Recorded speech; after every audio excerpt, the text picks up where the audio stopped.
What's up? Are we live? Yeah, I hit the what's up, what's up?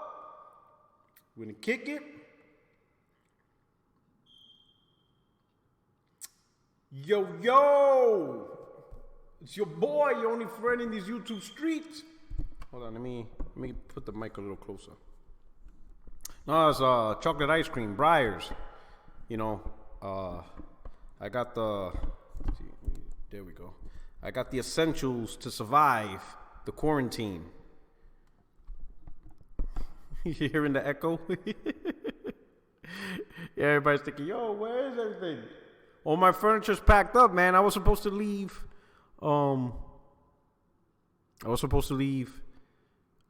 Germany, man. And then this whole thing happened. Do I sound like a DJ? DJ Clue. On the ones and two. Yeah, man. So this whole shit fucked me up, man. So last week,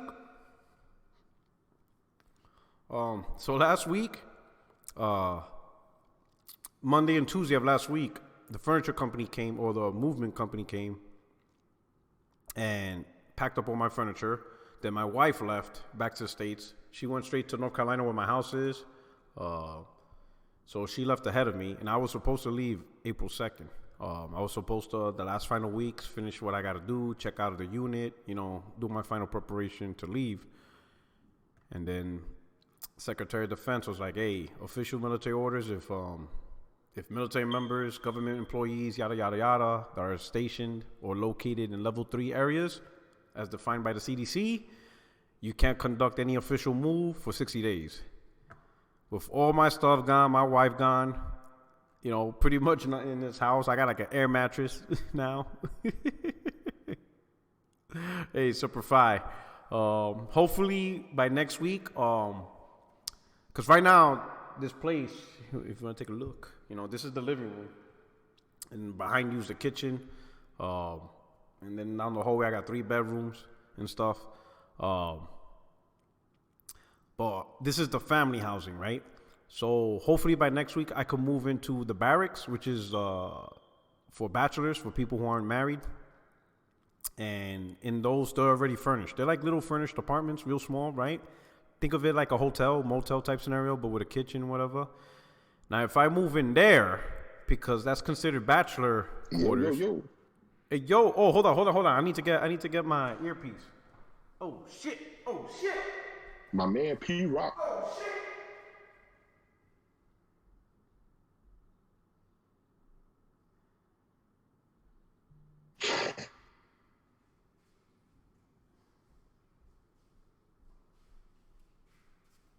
Right, we got J Dub up in here. Hey yo. Yo, J Dub. Who's that? Is he? Did you hear me? Maybe he stepped out. Let me see. Hold on. You hear me? Oh shit. All right. Am I muted? Why am I muted? You hear me?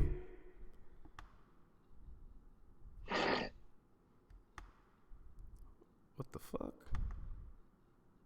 Oh, here we go. All right, y'all hear me?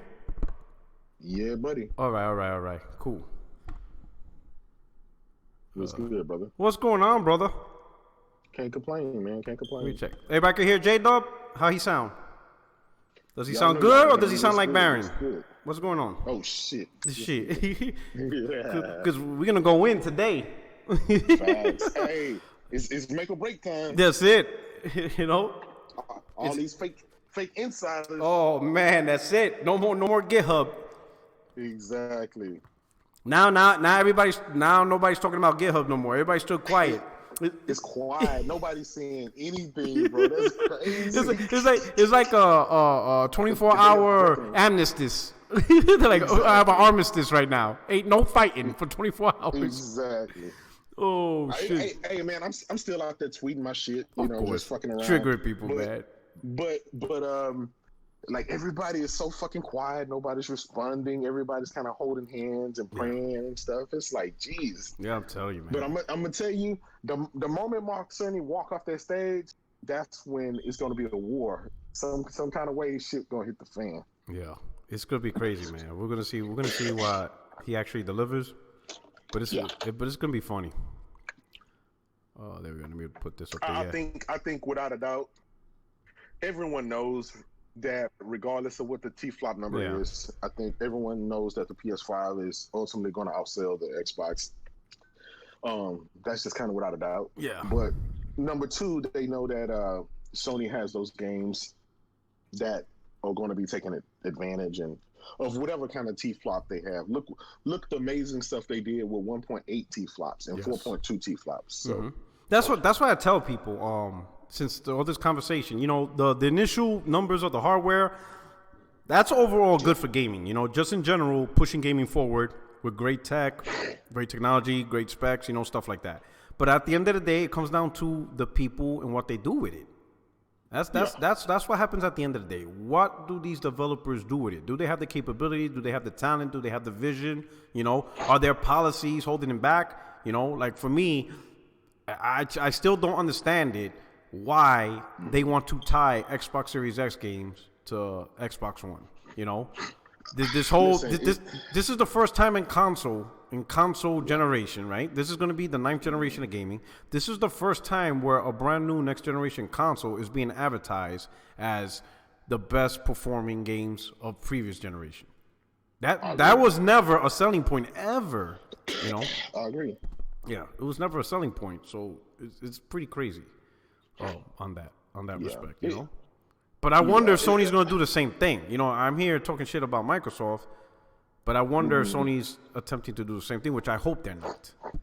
You know. Well, here's the thing: Sony's the only company that went on a record saying that they will have PS5 exclusive games that you can only play on PS5 day one at launch. And they're also being on record saying that they want to make this the fastest transition over to PS5 that's possible. So in order to make that transition, right, you have to make people comfortable that they're able to move over and keep their content from all those generations. So that leads me to believe all this backwards compatibility stuff from the, you know, hopefully the rumors are true, from PS1 all the way to PS4 is going to be a thing, and hopefully Mark Cerny talks about that in about 24 minutes. Yeah. Also, a price. Keep in mind, though, Puerto Rock. Yes, we that's have to important. keep it in mind, right? While we're hyping up T-flops and stuff, price plays a major role. Yes. If the price is $399. And you're able to get, even if it's 9.2 T-flops, and if they show you, that's a great price. Hey, you know you're going to get Spider-Man, you know you're going to get sequels to God of War and all that stuff. You know, that plays a major role. Yeah. I hate to say it, but the Xbox Series X rumored is going to be $499, $599, and then you have to spend another $100 to $200 for the little SSD memory card. Man, you're talking about $700-800 out the door with no games. Yes. So that, you know, versus $399, and you know you can walk out and go play Gran Turismo 7 or God of War or Spider-Man 2 or whatever exclusives they got coming day one. That's going to weigh a lot. Yeah. It's the price point is definitely a huge factor, and we always seen that. That always comes time and time again, especially and especially like you could talk about the specs and the T-flops and all that stuff, right? But I constantly saying you have to show it. Yes. Like people have to see it. You can only talk theoretical for so long.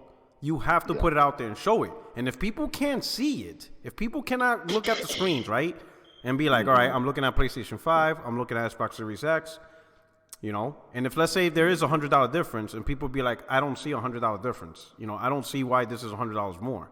Sure, you could go to the spec sheet and show them this is why on a technical spec sheet level is $100 more. But when they look at the screen, if you don't see it on the screen, it doesn't matter what the spec sheet says. You have to see it on the screen. That's why, like, I was throwing a little bit of jabs at Minecraft. Like, I got it. Minecraft is a huge game for Microsoft, right? Probably the biggest IP in terms of money, right? But most people buy Minecraft on tablets and phones. And you know what I'm saying? They're not buying it on high-end PCs and Xbox One X, right? Yeah, so when they show the ray tracing, you can see the difference, but the games still don't look graphically good. It doesn't look like a 12 T-flop game. You know? Yeah. You gotta show the eye candy. You got to show them like, wow, that shit looks crazy. You got to show them stuff that you know can't be done on the console you own at that moment. Like, you look at the console you have right now, and then you look at the game, you're like, oh my God, that shit is crazy. And that's what that's what comes down to it, right? See, with the Series X, like you said, what did they show? They show fucking Minecraft, and they show Gears 5. Like, we've played Gears 5 on PC, Ultimate stuff. We've played it. We played it on the X. We played it on the Slim. Everything you could possibly see. You know, adding ray tracing is not really. I don't think the average gamers is not gonna care. Yeah, they want to care for those new experiences. Don't show me State of Decay and how you improve the lighting. Like, show me why I need to go out and spend $500, $600, $700 on this system. You know what I'm saying? They should show the things like I said, when we were on a podcast yesterday on Zair's channel, right? Mm-hmm. There's certain things like he's like, oh yeah, I want to see graphics, and I told Z, like, Z, technically you already saw the graphics. You go to your high-end PC, you already know what Ultra 4K 60 frames look like. You know, so that's what you're gonna get. You're not gonna see something. You might see something new for consoles, but you're not seeing anything new for gaming. It's the same thing. Like, you just look at an ultra high-end PC, that's what the consoles are going to do, or at least close to it, right? What you really want to see from these consoles is the other shit they're advertising. They want to talk about SSD, how it can change gaming rendering, then show me. They want to talk about, like they want to talk about 120 FPS. Why didn't they show a video of that? Exactly. Show me 120 FPS then, if that's what you're advertising, you know? If you're advertising these things, show me. Don't just put it on paper and tell me about it. I want to see it. You know, those are the things they need to show, right? Graphics are going to be great, but we already seen, you know, you may not have had it, right? But you know it's out there. You can see an example of Ultra 4K 60 frames. PC's already done it. They've been doing it for 2 years. But, you know. But also, Puerto Rock, when you look at the type of games that Microsoft has delivered this generation, of course, all of those games should be able to run 120 frames, maybe even 240 frames. Yeah. Them shits hadn't been. I mean, we're talking about Sea of Thieves, Bleeding Edge, State of Decay 2, Bleeding Edge. I mean, those games. I mean, you should be able to run that shit at real high, fresh rates. Yeah. But it would be a feat for me to see God of War running in 4K 60, ultra everything with light ray tracing and stuff. Because that's already an eye-pleasing game, even on the Slim. That's already like, oh, holy fuck. Yeah. So I think Microsoft is going to have a hard time selling their system than PlayStation, because PlayStation can always fall back on their exclusive IP, which are, bar none, the most eye-pleasing and really shows off the power of the graphics. And then they can come out, they have another upper hand with the VR. Yeah. They got VR to go. Now, for this, I don't expect, shout out to Rand. He said that, keep in mind, this is like the replacement for GDC. So I do not expect like, how would you say, like an E3 or even like a consumer, hey, these are the launch games. So I'm not expecting that.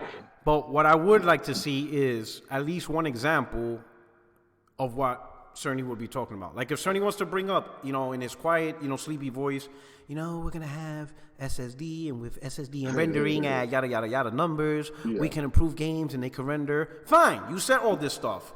Now show me one example of what you said. It's kind of like, it's kind of like the PowerPoint in a presentation.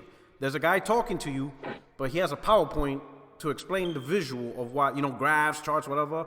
And that's what I would like to see, whatchamacallit, he says something, whatever. Now show me just one example. It doesn't have to be, we got these launch games, we're going to launch 18 exclusive. No. I'm not expecting a sales pitch of the games, but I would like to see an actual physical example of what you're trying to say, and not just tell me in words and then end the show and then leave it up to my imagination to think about it. You know what I mean? No, you're right. You're right. I think show and prove, right? People are visual. You got to show people You have to show it physically. You have to show this is what it can do. And I think a good example is when they showed the speed of the SSD and the difference between the PlayStation Pro and the PlayStation 5 with the boot time of the Spider-Man demo. Yes.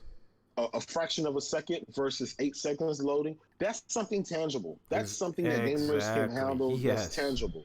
And you don't even need to go, for the gamers, like I can understand going technical for like the actual technical guys, but for most of the gamers, the visual will say more. You know, like they say, a picture's worth 1,000 words. Yes. You know, that's exactly it. Yes. A picture's worth 1,000 words. Show me the picture.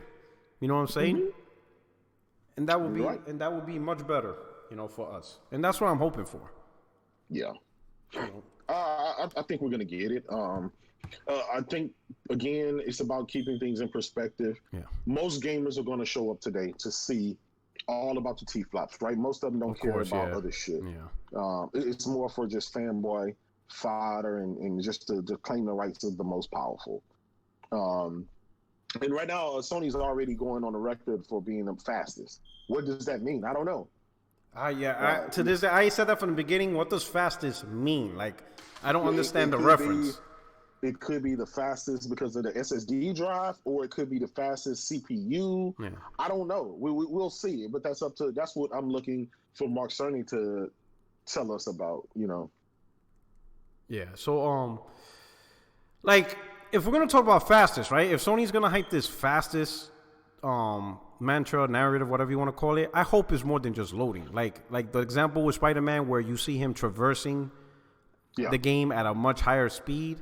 If that's what they're going for, if they're going for the actual game being faster because, you know, the speed of the character, the speed of the rendering is limited to the hard drive, then I can understand that. But if it's just loading, I mean, you saw the Xbox demonstration. It was like under 8 seconds, which I think is great. I think that's fantastic. Yeah. Like less than 8 seconds. So like you got one game that's 2 seconds and one game that's 8 seconds. Is that really a big deal? Probably not. Not too much of a big deal. You're right. It's not, but I'm going to tell you, Puerto Rock, out of all the fucking games we play, those load times add up, bro. Especially when those MMOs and the different open world games like Monster Hunter World, right? I see what you're saying. Yeah. Sometimes load. Sometimes that shit is just unbearable. Like you can go fucking take a piss and then come back, and still loaded. But being able to, you know, hit a button and within a couple of seconds is loading. That's a fucking game changer. That's more time of you being engaged. Call of Duty, right? If you jump into Call of Duty right now, the load screen in the beginning, that shit fucking takes like 20 seconds to load, and you're sitting there twiddling your thumb, reading the little hints and stuff. That's tangible. Yeah. That's more tangible than just showing me some extra P's. Yeah. For resolution. True. So I think gamers are going to our narrative of what's better is going to change because the last couple of generations it's been about resolution. Cool. Now I think across the board games are going to be 60 frames. Without a doubt. Yeah. Just I think majority. There might be a few outliers, kind of like maybe Rockstar, those big, you know, depending how big they make Grand Theft Auto 6, because you know they like to do ridiculous shit. Yeah. They like to go overboard, but it's rare. But I would say more like I think I agree with you. I think the majority will be 60 frames. Now here's the thing. I think 60 frames should be bare minimum of any game, even if you have to check aboard the resolution. To save some performance to be able to do 60 frames. Frames has to be the bare minimum. Yeah. They're talking about the CPU is like 4 times as powerful in this system. Yeah. In the GPU is like, you know, however 4 or 5 times powerful. I don't know. But without throwing all these numbers at me and all that shit, I want to see how does this better help my gaming experience. Yeah, that's true. You know, a lot of people hyping up the T-flops with the Series X. I'm like, okay, I get it. But guess what? I have the world's most powerful console now, and I still don't have much to show for it. So you're going to have to give me something that I can see before I spend another $600. It's the content at the end of the day. We got Rice Eater 79. Thank you for the super chat. He says Sony will probably show update Godfall footage. You know, that's a question. You know, I'm going to lean more, and as much as I'm not going to like it, that this is probably just going to be a spec reveal. It's going to be all technical talk. I'm hoping. It's like some of the things I'm saying is what I'm hoping. You know, add the like you said, add the picture to the words, you know. But this might just be him just sitting there, mention a specific component, then he breaks it down, and then he talks about the advantages, and then he goes on to the next component, then talk about the next component, and then he says, "Oh, hey, all this is going to lead to all this stuff, which will be shown at a later time." And it could be just that, which would be, I mean, but at the very least, it gets the specs out the way. Now we no longer have to hear about GitHub and all that crap. Like, it's over. Well, that's what. At least that's what I think. Walk out and say 9 T-flops, 10, 11, 12, 13 T-flops, and walk off stage, and the massive amounts of fanboys will be okay with that. Yes. What we really want, right? We want a show. We want them to not only just show the hardware, but we want them to show the games and stuff. And yes, that may happen at a later date. But if you're expecting that to happen now, Mark Cerny is not the guy to show off games. He's not that guy. Yeah, and he's never did that at any of the previous shows. So keeping that expectation. I know there's going to be some asshat after this show. Going to say, "Oh, that was trash. I thought they were going to show off God of War 2. I thought they were going to show off GT." It better not be no Xbox. I'll tell you that much. these dudes are defending grounded, right? So they better show their role. Oh, it's tough, yo. But it's true what you're saying, because once the game's reveal, like for an actual full-blown games reveal, it's the developer of the game that's going to be there. So the Cory Barlog, the Neil Druckmann, those are the guys that's going to do that. So, so those guys are the ones that's going to, Yeah. Now, here's the thing, right? We know, but we do know that some of these other people are still going to have their own show. It's going to be digital. Do you think Sony's going to have all of their studios do it at an event during that time frame? I think so. It will make sense. To do what? The display, like an E3 type event. Their showcase. I think so. State of play, yeah. Yeah, I think so. I think Sony will definitely they'll do their how would you say, their classic show unveiling. It'll be interesting if they even show the console today. They might not even do that. That's true. Hey, but I do think they're going to show the controller. I think Mark Cerny is going to have a controller in his hand, only because he did the same thing for the PS4. Okay. But that's just me trying to apply 7-year-old show to today's show. Anything can change. Yeah, because I told people there is no law or template that they have to follow every single time. It's always a different thing. I remember PS3, they showed it a year before it launched. True. And they did it at E3. And then PS4, they decided to do their own event, but they didn't even show the console. They say, "Hey, here's the PS4, but we're not going to show you the console." And everybody's like, "What the fuck? A console reveal without the console?" Everybody was like confused and shit, So there's no template on how to reveal console. It's just, I guess, the best guess or whatever at this point. Yeah.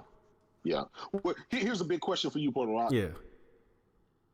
For those who was shitting on Sony for canceling events and doing stuff, does this now, how everything that's going on, does this make Sony being the fortune teller to be able to foresee what's going on? Because they got out of E3, and guess what? E3 is canceled. Yeah. They got out of GDC, guess what? GDC is canceled. They got out of some other stuff, and guess what? They foresaw this stuff, and they got a lot of flack from it. Well, I would say the E3 is because of coronavirus. The E3 was gonna, if we didn't have the coronavirus, E3 was gonna hamper. I think Sony explained it best. Each company is gonna do what's in their own best interest. I think the bad narrative is people compared Sony not going to E3 with not providing content, which doesn't make sense. You don't need an E3 to make content. I mean, excuse my language. Look at Xbox, right? Xbox was at every single E3. In fact, they did more shows than Sony, but they don't have the content this gen, right? So shows does not equal content. It's not, you don't need a show to create and deliver content to the console. And I think that's where the people confuse the two, right? You don't have to go to E3 and you can still have amazing games and banging titles to present and provide to your consumer audience that bought your console. And I think that's where it is. So people, and I'm used to it because I've been seeing that for like the last 4 or 5 years. They'll take anything and try to make it into a negative spin to make the console look bad, right? Look at the coronavirus, right?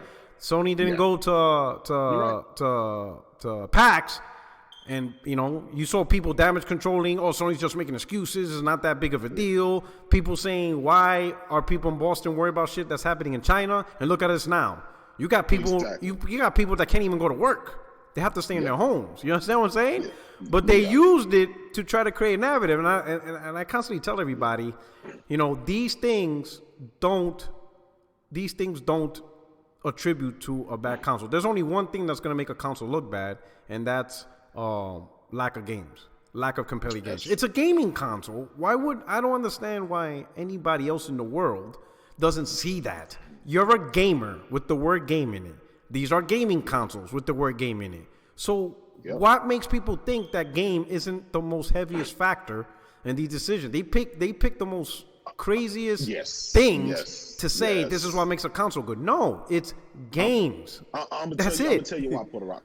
Because they don't have games. Yeah. People that don't have games on their system, that don't have good quality, compelling games, they don't want their narrative to ever be about games. No. They want it to be about power. They want it to be about services. They want it to be about cost, consumer friendly, everything, and all kind of the. And I've had this argument. Even shout out to Buck Dad. You know, shout out to my boy Buck Dad. He's a PlayStation guy, but he's crying and whining because Sony didn't show their hands. But after Microsoft, you know, he wants Sony to counter everything that Microsoft does. And I try to tell him, that's not how it works. When you're the winner, you call the shots. You don't chase the loser around. Yeah. And it's kind of hard for people to understand that. You don't have to do. Microsoft had no choice but to do what they're doing. Because they're last place. They want people to buy their console. They want people to stay in their ecosystem. Mm-hmm. They have no choice. Sony called the shots. They could have not said anything until fucking launch day, and guess what? Yeah. They were still going to outsell fucking Xbox. That's just the way it is. Yeah. So yeah. Yeah. Let's see. We got about 7 minutes and stuff like that. Yeah. Okay. I'm gonna tell you, man. I get in the zone when it comes to these fucking shows. Yeah. Where, you know, I just get silent and quiet, and I really pay attention and zone in. So if I be quiet on, don't worry about it. I'll entertain the chat. You know, and if you catch something, and if you catch something, be like, yo, Puerto Rock, did you listen to this? All Mark Cerny has to do is say 13.3 T flops, and then that's it. We can end the show and get back on with the bragging. And I mean, I'm just joking. Hey, that would be hilarious, though. What? Yeah, if Mark Cerny just walked out there and said the T-flop number and then closed the show. And he says, good night. I'll be like, good night. I'll be like, this dude trolled us. But Sony is known for being petty. Like, do you notice almost every time, this whole generation, Microsoft has done something, Sony waits right before or right after and still at thunder. Yeah. Like they dropped the Ghost of Tsushima trailer right when fucking Microsoft dropped some good news about the X Series X, and that takes everybody away from even when what do you call it? This game, Ori and the Blind Forest dropped. Oh, then they put the Horizon Zero Dawn. That was pretty funny. And everybody's talking about Zero Dawn. Demands attention at all time, and it's crazy. They're able to command that. And that shows you decades after decades after decades of dominating. Yeah. That's exactly what happened. Yeah. So yeah, it is kind of coincidental that they're doing this almost immediately after Microsoft's announcement. It's just a lot of coincidence, you know. 24 hours later, the very next day, they announced, "Hey, we're having a show tomorrow." Hey, hold on. Hey, OBJ, I'm gonna send you the invite just in case you didn't get it. I think OBJ is gonna come on. Yeah. Okay, cool. Oh, you're gonna hear some ridiculousness. Oh shit. Hey, I ain't gonna lie, man. We're gonna act the fucking ass. Hey, OBJ, I sent the link already in the DM. It's let me go to PlayStation. Just click on the invite. PlayStation Road to. Why do we have 4 p.m. there? All right, we got to do it here.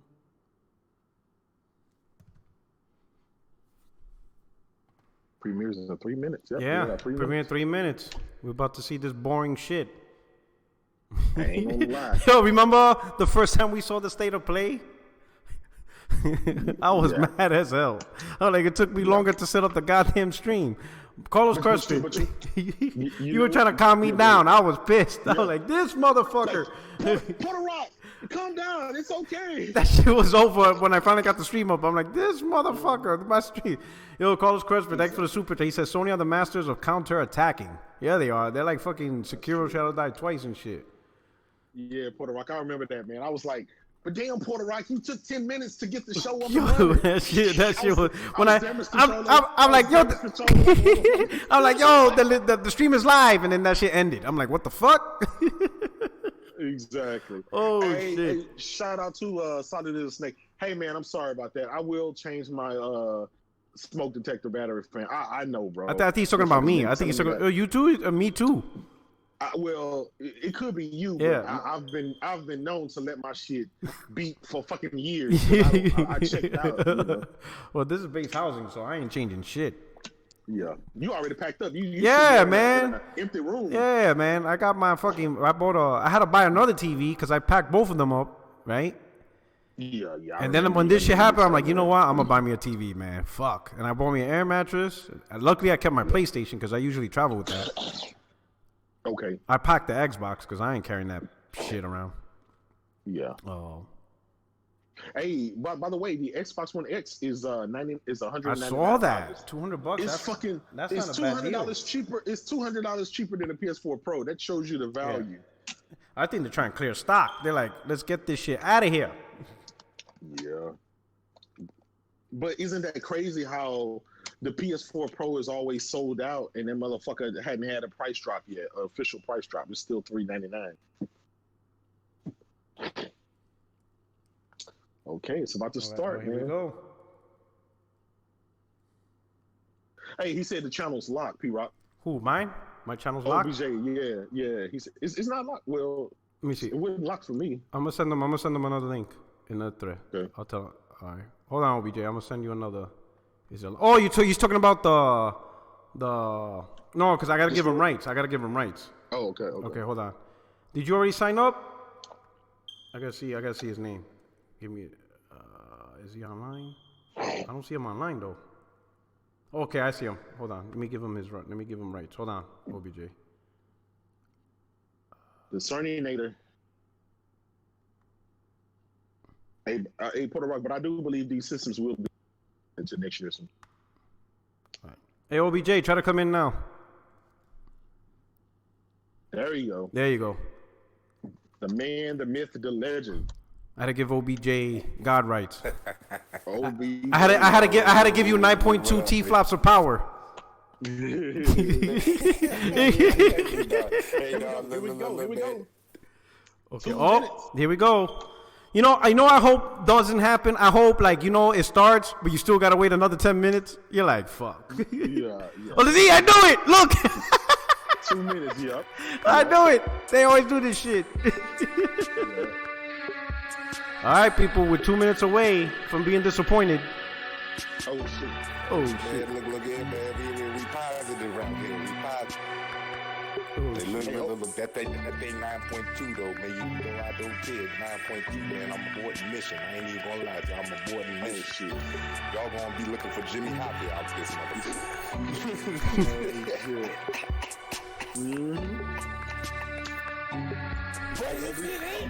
OBJ. Hey. Oh, I'm getting it regardless. That bitch could be. What up? Is that me? I don't care. Facts. But I just want to come up these insides. That's all I'm doing. Is somebody playing the thing on a speaker?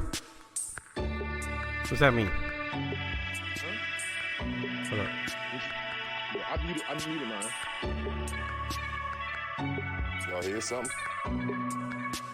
Yeah, I hear the music. You hear the music? Yeah. Is that from me? I don't think it's from me. No, that's from. I got my TV up.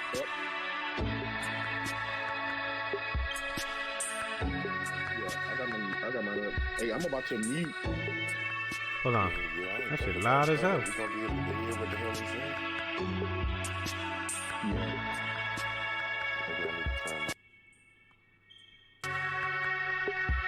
Hey, they say OBJ and J is low. What's the audio coming from? Okay, here we go. I shouldn't be low. I'm usually the loudest one out here.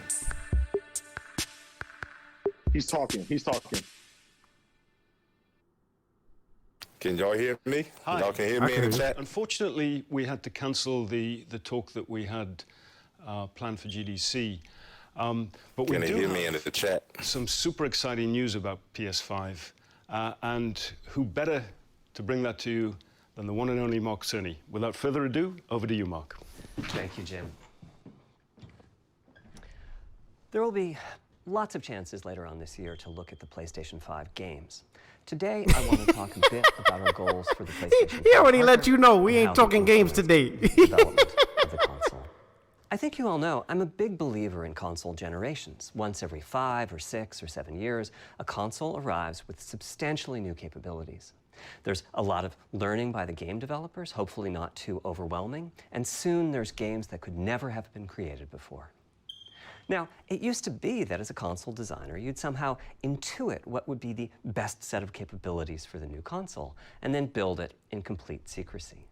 For the PlayStation consoles, that period lasted through PlayStation 3, a powerful and groundbreaking console, but also one that caused quite a lot of heartache, as it was initially difficult to develop games for. So, starting with PlayStation 4, we've taken a different approach, roughly centered around 3 principles. The first of these is listening to the developers, which is to say that a lot of what we put into a console derives directly from the needs and aspirations of the game creators.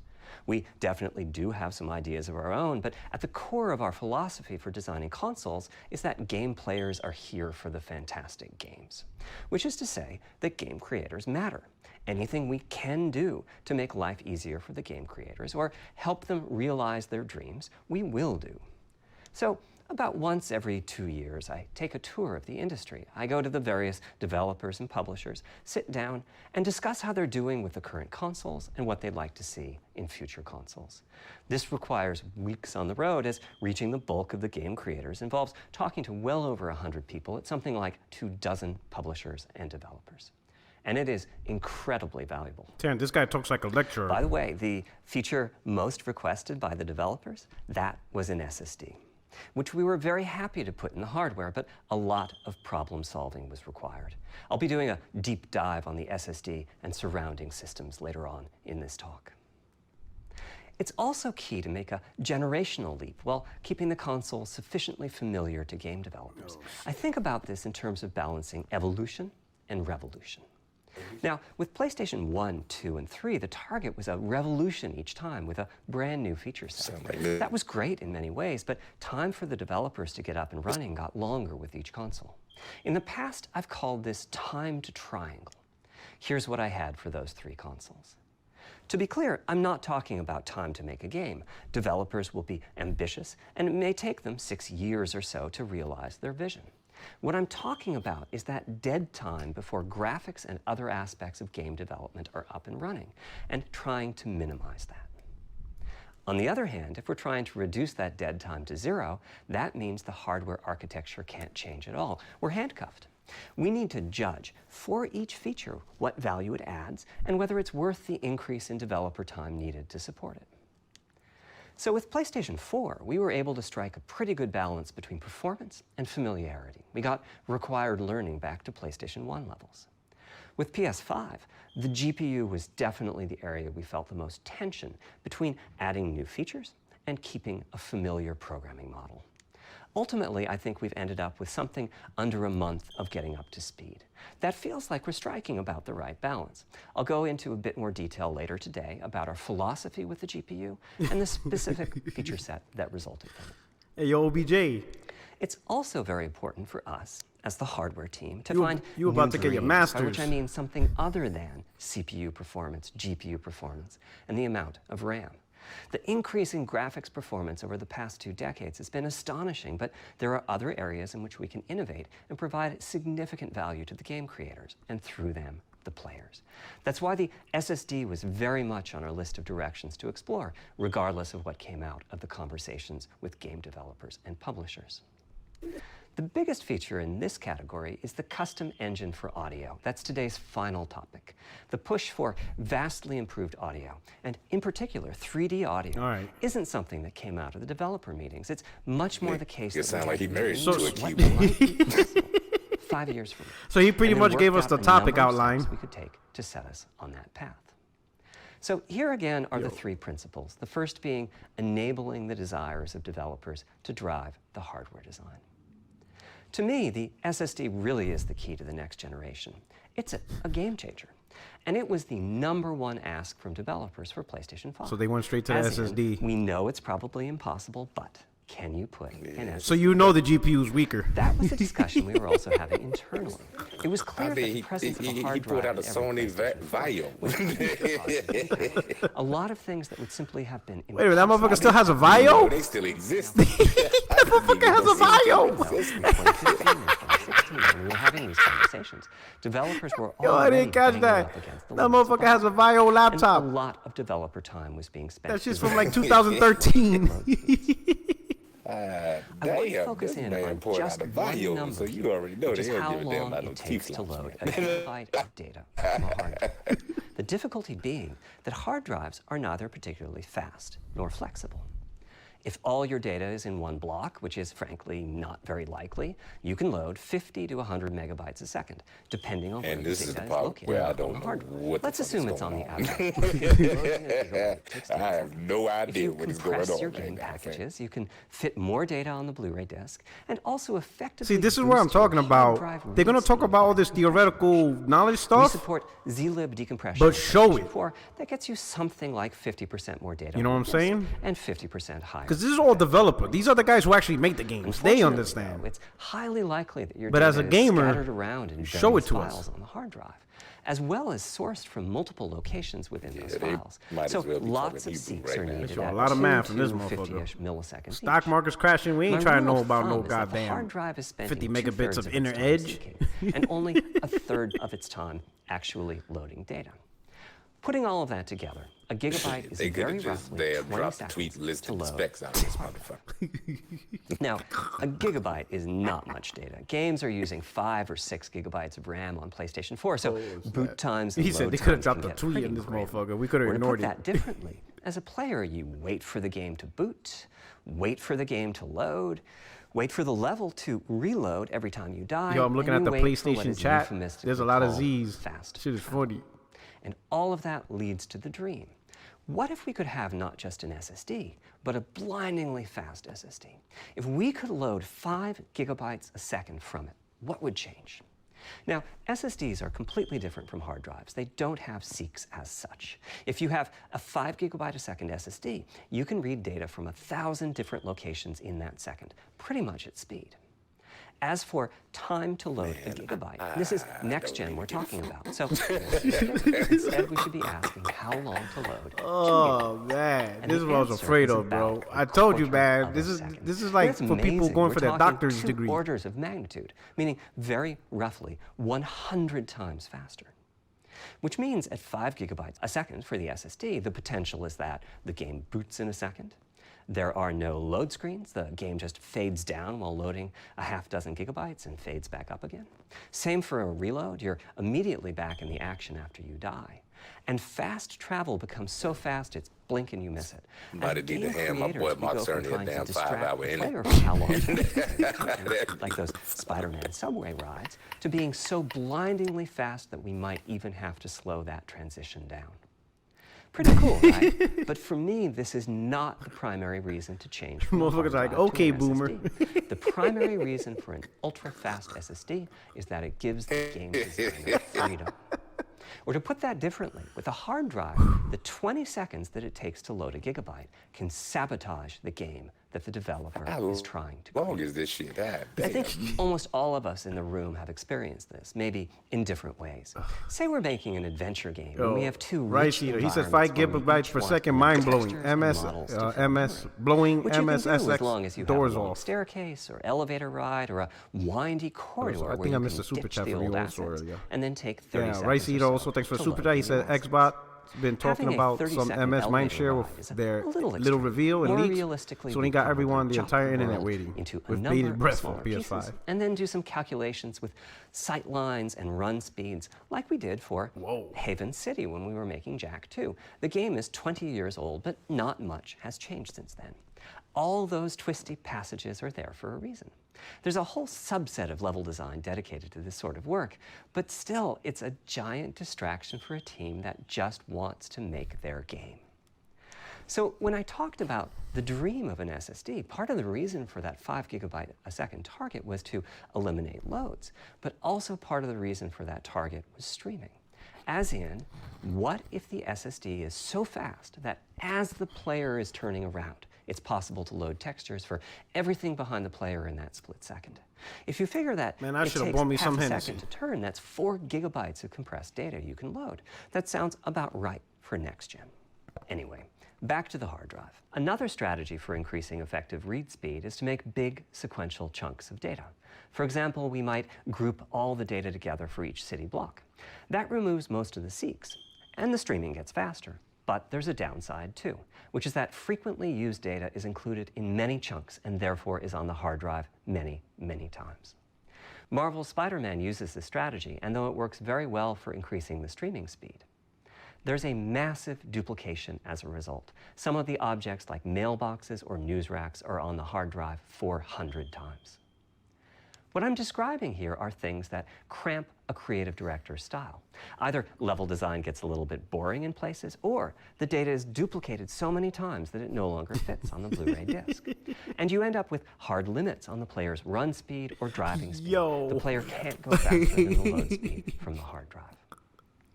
And finally, I'm sure many of you have noticed that after a patch download, the PlayStation 4 will sometimes take a long time to install the patch. That's because when just part of a file has been changed, the new data can be downloaded. Yo, this is so boring. Motherfuckers decided just to buy an Xbox just to not listen to this. That includes the changed portion. Otherwise, every change would add a seek or two. Even so, you can occasionally see this happening on game titles. They start to hitch once they get patched enough. With an SSD, though, no seeks, so no need to make brand new files with the changes incorporated into them, which means no installs as you know them today. There's yet one more benefit, which is that system memory can be used much more efficiently. On PlayStation 4, game data on the hard drive feels very distant and difficult to use. By the time you realize you need a piece of data, it's much too late to go out and load it. So system memory has to contain all of the data that could be used in the next 30 seconds or so of gameplay. That means a lot of the 8 gigabytes of system memory is idle. It's just waiting there to be potentially used. On PlayStation 5, though, the SSD is very close to being like more RAM. Typically, it's fast enough that when you realize you need a piece of data, you can just load it from the SSD and use it. There's no need to have lots of data parked in system memory waiting to potentially be used. A different way of saying that is that most of RAM is working on the game's behalf. This is one of the reasons that 16 gigabytes of GDDR6 feels right for PlayStation 5. The presence of the SSD reduces the need for a massive intergenerational increase in size. So back to the dream of the SSD. Here's the set of targets. Boot the game in a second, no load screens, design freedom, meaning no twisty passages or long corridors, more game on the disk and more game on the SSD, and finally, those patch installs go away. The reality, though, is that the SSD is just one piece of the puzzle. There's a lot of places where bottlenecks can occur in between the SSD and the game code that uses the data. You can see this on PlayStation 4. If I use an SSD with 10 times the speed of a standard hard drive, I probably see only double the loading speed, if that. For PlayStation 5, our goal was not just that the SSD itself be 100 times faster. It was that game loads and streaming would be 100 times faster. So every single potential bottleneck needed to be addressed. And there are a lot of them. Let's look at check-in and what happens when its overhead gets 100 times larger. Conceptually, check-in is a pretty simple process. Data is loaded into system memory from the hard drive or SSD. It's examined. A few values are tweaked to check-in, and then it's moved to its final location. At the SSD speeds we're talking about, that last part, moving the data, meaning copying it from one location to another, takes roughly an entire next-gen CPU. Oh, shit. And that's just the tip of the iceberg. If all the overheads get 100 times larger, that will cripple the frame rate as soon as the player moves, and that massive stream of data starts coming off the SSD. So to solve all of that, we built a lot of custom hardware, namely a custom flash controller and a number of custom units in our main chip. The flash controller in the SSD was designed for smooth and bottleneck-free operation, but also... Yo, Brian Stobart, my man said this joint hits harder than NyQuil. God damn. Priority is very important. You can imagine the player heading into some new location in the world and the game requesting a few gigabytes of text. Sony Boo game, and while those textures under second, MS taking 8 to 10 to load Ori. Oh, shit. To speak a few dying words. Having multiple priority levels lets the audio for those dying words get loaded immediately. On one side, that flash controller connects to the actual flash dies that supply the storage. To reach our bandwidth target of 5 gigabytes a second, we ended up with a 12-channel interface. 8 channels wouldn't be enough. The resulting bandwidth we've achieved is actually 5.5. Yo, J-Dub, you actually listening to this? I think you lie. I think J-Dub left. The natural size that emerges for an SSD is 800. I think J-Dub left. He just muted his mic, his headset. This shit is straight for that. I mean, it's literally for that. This is like he's in a classroom. We have a responsibility to our game. That motherfucker's playing Forza now in his custom racing setup. Ultimately, we resolved this question by looking at the play pattern. Yo, and this is the first topic. We examined the specific games that they were playing. Oh shit! Over the course of a weekend or a week or a month, and whether that set of games would fit properly on the SSD. We were able to establish that the friction caused by reinstalled. Yo, I think J-Dub went to the store. He says, "I'm going to the liquor store. If I'm gonna do this, I'm gonna get that Hennessy." 125 gigabyte size, while also preparing multiple strategies so that those who want more storage can add it. I'll go through the details. You button porter. Am I? Back to the flash controller. On the other side, it connects to our main custom chip via 4 lanes of Gen 4 PCIe. And inside the main custom chip is a pretty unit dedicated to I/O. Before we talk about what that I think my does, laptop can't take much more of this. For a moment. PlayStation 4 used zlib as its compression format. We decided to use it again on PlayStation 5. My Dell laptop is like, that motherfucker's still on a vial. Cut this shit off. A new format called Kraken from Rad Game Tools. It's like zlib's smarter cousin. Simple, similar types of algorithms, but why is he showing a Kraken for? 10% better compression, which is pretty big. That means 10% more game. He's trying to make fun of Sea of Thieves? The Kraken is lacking? The SSD. Kraken had only been out for a year, but it was already becoming a de facto industry standard. Half of the teams I talked to were either using it or getting ready to evaluate it. So we hustled and built a custom decompressor into the I/O unit, one capable of handling over 5 gigabytes of Kraken format input data. Kraken format.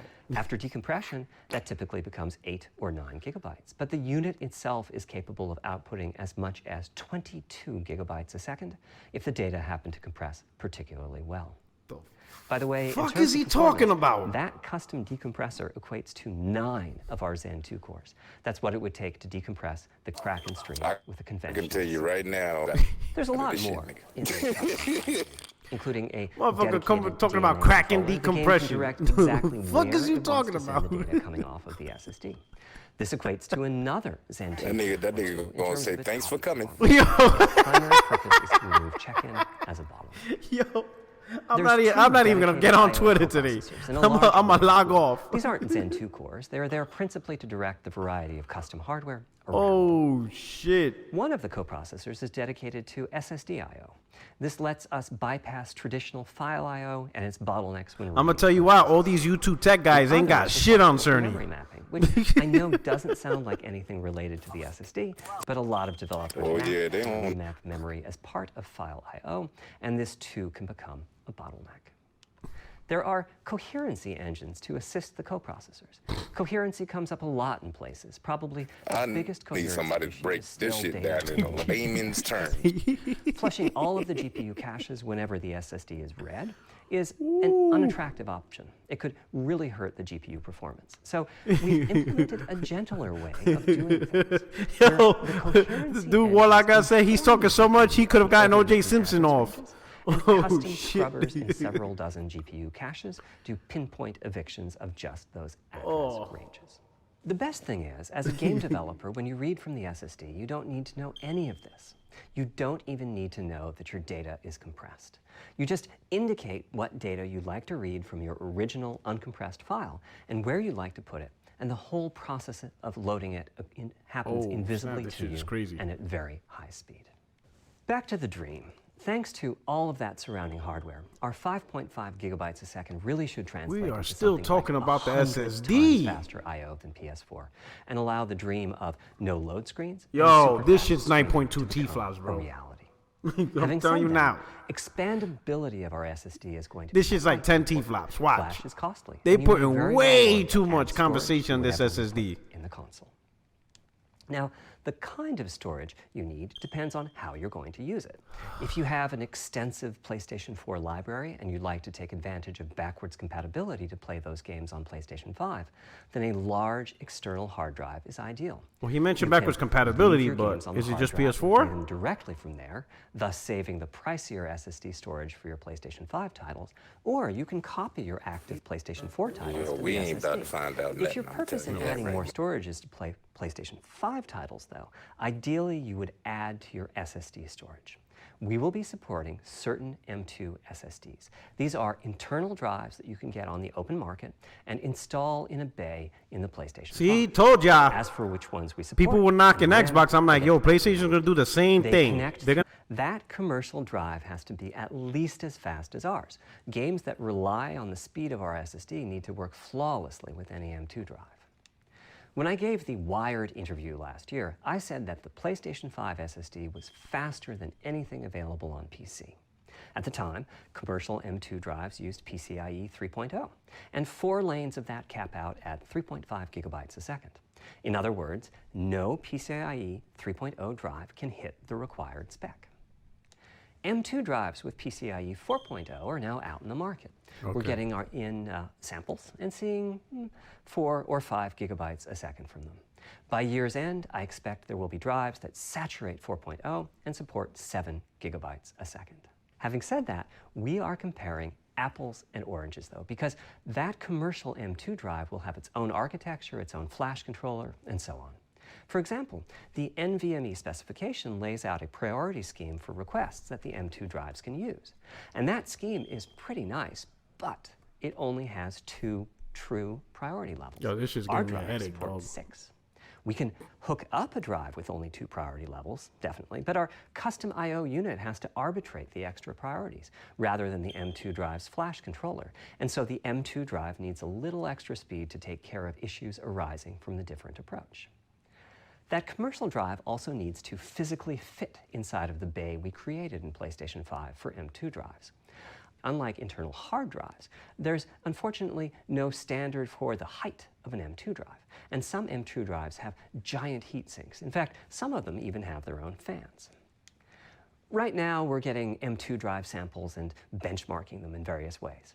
When games hit beta as they get ready for the PlayStation 5 launch at year-end, we'll also be doing some compatibility testing to make sure that the architecture of particular M2 drives isn't too foreign for the games to handle. I think at this point, once we've done that compatibility you just get certified testing, PlayStation. We should be able to start letting you know third-party which drives stuff will physically fit and which drive samples have benchmarked appropriately high in our testing. I'm gonna just it buy would be great Sony if that made happened ones by at launch, this point. but it's likely to be a bit past it. So please hold off on getting that M2 drive until you hear from us. Yeah. Okay, back to our principles. Balancing evolution and revolution is the second of them. This was definitely a recurring theme with the GPU. we need new GPU features and capabilities. If we only have more performance, it's not really a new generation of console. Of course, many of these capabilities result in more performance. That's part of why a PlayStation 5 teraflop is more powerful than a PlayStation 4 teraflop. But we aren't just looking for the performance. We also need the ability to do something with the GPU that could not have been done before. And we need higher performance per watt. Every time we double the performance of some GPU component, we don't want to find out we've doubled the power consumed and the heat produced. But at the same time, I just want to know how many credits this sure shit goes the towards GPU my can run masters. PS4 games. And we have to ensure that the architecture is easy for the developers This nigga fattening frogs for now, snakes around backwards here, man. compatibility was handled masterfully by AMD. They treated it as a key need throughout the design process. As our solution to adding new features without blindsiding developers, we made sure that if there were new significant features, it would be optional to use them. The GPU supports ray tracing, but you don't have to use ray tracing to make your game. Thank you for the super chat. He The says GPU open market supports SSD, primitive commercial shapes, but drives, you can boom. release your first game on It's good that it's PlayStation open 5 market, without but it making sounds like there's no Okay, standard. it's Before I get into the capabilities RDNA of the 2. GPU, He just I'd like said to it? make clear 2 points that can be quite confusing. He said RDNA 2? First, we have a custom AMD GPU based on their RDNA 2 technology. Ah, that's all I needed. Hey, thanks everybody for showing up. Have a good night. For RDNA 2, their goals were, roughly speaking, to reduce power I'ma consumption fuck by people up re-architecting on the Twitter. GPU to put data close to where it's needed, to optimize the GPU for performance, and to add a new, more advanced feature set. But that feature set is malleable, which is to say that we have our own needs for PlayStation, and that can factor into what the AMD roadmap becomes. So collaboration is born. If we bring concepts to AMD that are felt to be widely useful, then they can be adopted into RDNA 2 and used broadly, including in PC GPUs. If the ideas are sufficiently specific to what we're trying to accomplish, like the GPU cache scrubbers I was talking about, then they end up being just for us. If you see a similar discrete GPU available as a PC card at roughly the same time as we release our console, that means our collaboration with AMD succeeded in producing technology useful in both worlds. It doesn't mean that we as Sony simply incorporated the PC part into our console. This continuous improvement in AMD technology means it's dangerous to rely on teraflops as an absolute indicator of performance, and CU count should be avoided as well. In the case of CPUs, we all understand this. The PlayStation 4 and PlayStation 5 each have 8 CPUs, but we never think that meant the capabilities and performance are equal. It's the same for CUs. For one thing, they've been getting much larger over time. Adding new features means adding lots of transistors. In fact, the transistor count for a PlayStation 5 CU is 62% larger than the transistor count for a PlayStation 4. Fine with me. Fine with me. Second, the PlayStation 5 GPU is backwards compatible with PlayStation 4. What does that mean? One way you can achieve backwards compatibility is to put the previous console's chipset in the new console, like we did with some PlayStation 3s. But that's, of course, extremely expensive. A better way is to incorporate any differences in the previous console's logic into the new console's custom chips, meaning that even as the technology evolves, the logic and feature set that PlayStation 4 and PlayStation 4 Pro titles rely on is still available in backwards compatibility modes. One advantage of this strategy is that once backwards compatibility is in the console, what about 3, 2, and 1? It's not as if a cost down will remove backwards compatibility like it did on PlayStation 3. Achieving this unification of functionality took years of efforts by AMD, as any roadmap advancement creates a potential divergence in logic. Running PS4 and PS4 titles at boosted frequencies has also added complexity. The boost is truly massive this time around, and some game code just can't handle it. Testing has to be done on a title-by-title basis. Results are excellent, though.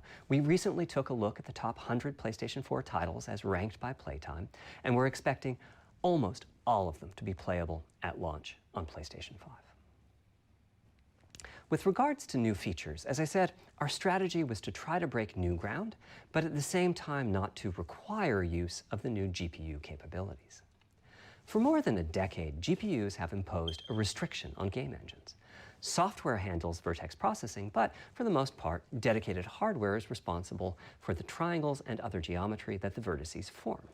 That means it's not possible to do even basic optimizations, such as aborting processing of a vertex if all geometry that uses it is off-screen. PlayStation 5 has a new unit called the Geometry Engine, which brings handling of triangles and other primitives under full programmatic control. As a game developer, you're free to ignore its existence and use the PlayStation 5 GPU as if it were no more capable than the PS4 GPU, or you can use this new intelligence in various ways. Simple usage could be performance optimization, such as removing backfaced or off-screen vertices and triangles.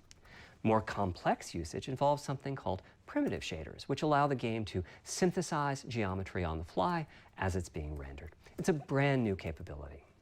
Using primitive shaders on PlayStation 5 will allow for a broad variety of techniques, including smoothly varying level of detail, addition of procedural detail to close-up objects, and improvements to particle effects and other visual special effects. Another major new feature of our custom RDNA 2-based GPU is ray tracing, using the same strategy as AMD's upcoming PC GPUs. The CUs contain a new specialized unit called the intersection engine, which can calculate the intersection of rays with boxes and triangles. To use the intersection engine, first you build what is called an acceleration structure. It's data in RAM that contains all of your geometry. There's a specific set of formats you can use. There are variations on the same. Yo, can we just show us the games, dog? We use a new instruction that asks the intersection engine to check a ray against the BVH. While the intersection engine is processing the requested ray triangle or ray box, did he show the T-flops yet? They didn't show shaders T-flops, are right? free to do other work. Having said that, the ray tracing instruction is pretty memory intensive, so it's a good mix with logic-heavy code.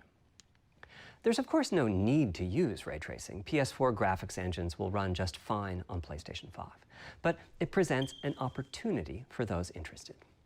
I'm thinking it'll take less than 1 million rays a second to have a big impact on audio. That should be enough for audio occlusion and some reverb calculations. With a bit more of the GPU invested in ray tracing, it should be possible to do some very nice global illumination. Having said that, adding ray-traced shadows and reflections to a traditional graphics engine could easily take hundreds of millions of rays a second, and full ray tracing could take billions. How far can we go? I'm starting to get quite bullish. I've already seen a PlayStation 5 title that's successfully using ray tracing-based reflections in complex animated scenes with only modest costs. Another set of issues for the GPU involved size and frequency. How big do we make the GPU, and what frequency do we run it at? Okay. This is a balancing act. Here we go. The chip has a cost, and there's a cost for whatever we use to supply that chip. 36 versus 48. Why he doing this In to us? general, I like running the GPU at higher frequency. Let me show you why. Here's 2 possible configurations for a GPU roughly of the level of the PlayStation 4 Pro. This is a thought experiment. Don't take these configurations too seriously. If you just calculate teraflops, you get the same number. But actually, the performance is noticeably different because teraflops is defined as the computational capability of the vector ALU. That's just one part of the GPU. There are a lot of other units. And those other units all run faster when the GPU frequency is higher. At 33% higher frequency, rasterization goes 33% faster. Processing the command buffer goes that much faster. The L2 and other caches have that much higher bandwidth, and so on. About the only downside is that system memory is 33% further away in terms of cycles. But the large number of benefits more than counterbalance that. As a friend of mine says, a rising tide lifts all boats. Also, it's easier to fully use 36 CUs in parallel than it is to fully use 48 CUs. When triangles are small, it's much harder to fill all those CUs with useful work.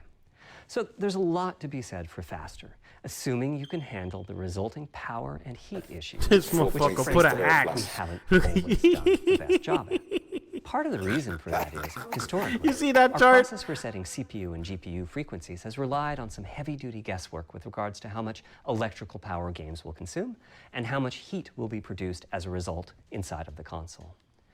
Power consumption varies a lot from game to game. When I play God of War on my PS4 Pro, I know the power consumption is high just by the fan noise.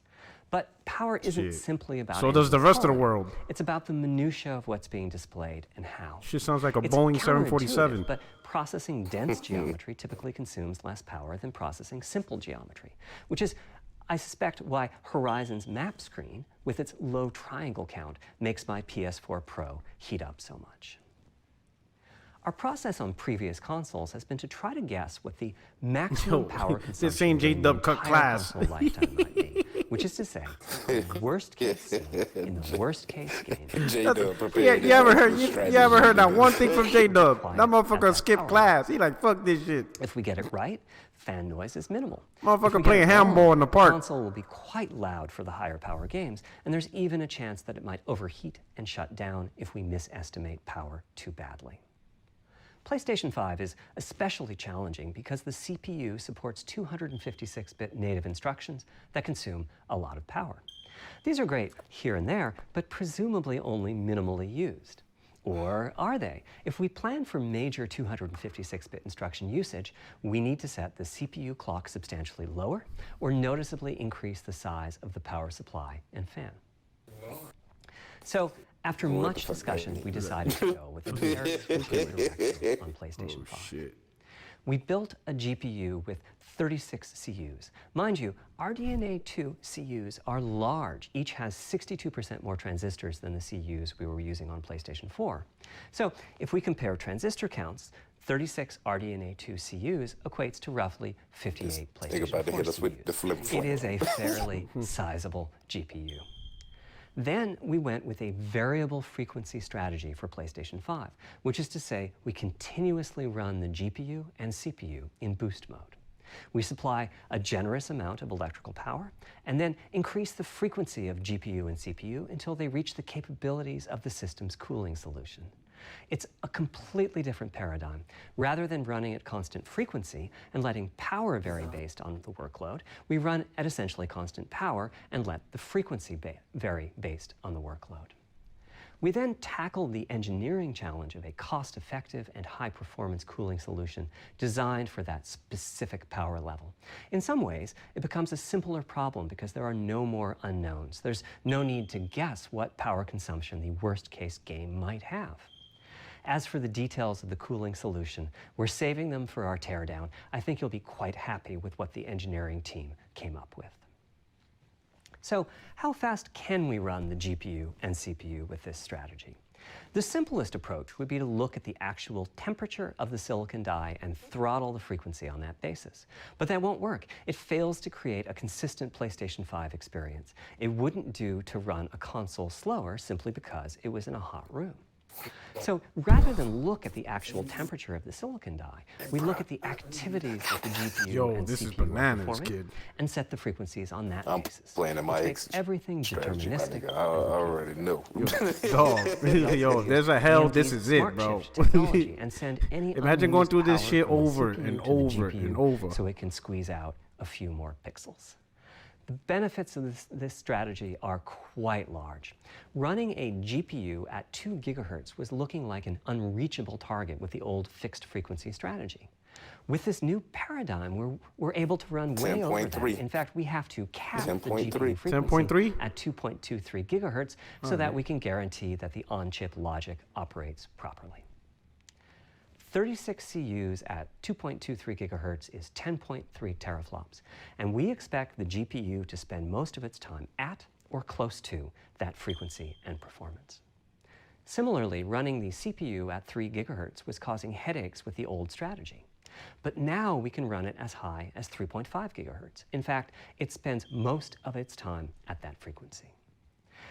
That doesn't mean all games will be running at 2.23 gigahertz and 3.5 gigahertz. When that worst-case game arrives, it will run at a lower clock speed, but not too much lower. To reduce power by 10%, it only takes a couple of % reduction. 10.3, that's what it is. That's what it is. It ain't 9.2. All things considered, the change to a variable frequency approach will show That nigga sound disappointed over there. The final of our 3 principles was about finding new grooves.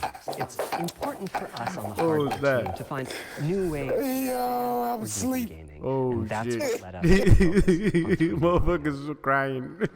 As players, we experience the game through through audio and through the feedback we receive from the controller, such as rumble. Hey, nigga, jump overboard. No, nigga, them niggas said 9.2. Niggas is frauds out here. I'm making you pay, goddammit. Hey, yo, where this nigga J-Dub go? Where this nigga J-Dub I'm telling you, he left class, man. He's not even in school. That nigga jumped overboard. Yo, that nigga jumped overboard on us. Oh, He said, man, fuck it's this like shit. that, fam. It's like that. He in the liquor store, and then he went to the park playing handball. A computational resource, particularly when you shit. consider that the visuals run at 30 or 60 frames a second, but audio processing needs to happen at almost shit, that's 200 crazy. times a second. So it's been tough going making forward progress on audio with PlayStation 4, particularly when PlayStation 3 was such a beast when it came to audio. The SPUs in Cell were almost a perfect device for audio rendering. Simple pipelined algorithms could really take advantage of asynchronous DMA and frequently reached 100% utilization of the floating point unit. There's unfortunately nothing comparable on PlayStation 4. Probably the most dramatic progress in the PlayStation 4 generation has been with virtual reality. The PSVR hardware has its own audio unit. It supports about 50 pretty decent 3D sound sources. And this provided a hint as to where we could go with audio, as well as some valuable experience. Not to oversimplify, but here were our goals for audio on PlayStation 5. The first goal was great audio for everyone, not just VR users or soundbar owners or headphone users. That meant audio had to be part of the console. It couldn't be a peripheral. The second goal was to support hundreds of sound sources. We didn't want developers to have to pick and choose what sounds would get 3D effects and which wouldn't. We wanted every sound in the game to have dimensionality. And finally, we wanted to really take on the challenges of presence and locality. Now, when we say presence, we mean the feeling that you're actually there. You've entered the matrix. It's not, of course, something we thought we could perfectly achieve, but the idea was that if we stopped using just a rain sound and instead used lots of 3D audio sources for raindrops hitting the ground at all sorts of locations around you, then at some point your brain would take a leap and you'd begin to have this feeling of real presence inside the virtual world of the game. This has the capacity to affect your appreciation of the game, just like music in a game does. The concept of locality is simpler. It's just your sense of where the audio is coming from, to the right of you, behind you, above you. This can immerse you further in the game, and it can also directly enhance the gameplay. To use Dead Space as an example, I know, old school. You're fighting enemies in fairly dark, spooky locations. Back in the day, if you played the game using the TV speakers, you could tell that there was one last enemy growling and hunting you down, but it was difficult to tell quite where that enemy was. Shit, man. With headphones, you could tell that the enemy was somewhere on the right, which let you deduce, if you couldn't see it, that it must be somewhere behind and to your right. But with 3D audio with good locality, the idea is you know the enemy is precisely there, and you turn and you take it out. So, how do we know where a sound is coming from in the first place? Well, all those bumps and folds. Well, all I know is nigga just told me that thing. Based on what direction the sound is coming This from, with big sound letters. bounce around Confirm. the ear, there's some constructive and destructive interference, and the result is a change in volume. The phase of the sound also shifts, depending on what path the sound I don't think he's even going to show the PS5, to be honest. These volume changes and phase shifts are different for each direction. But Oh, no, I don't think we're seeing none of that. Frequency of the sound. 10.3, at least we got the basics. 10.3 confirmed. RDNA 2 confirmed. The sound changes based on direction. Extremely fast SSD. Encoded in a table called the head-related transfer function. And a lot of talking. HRTF.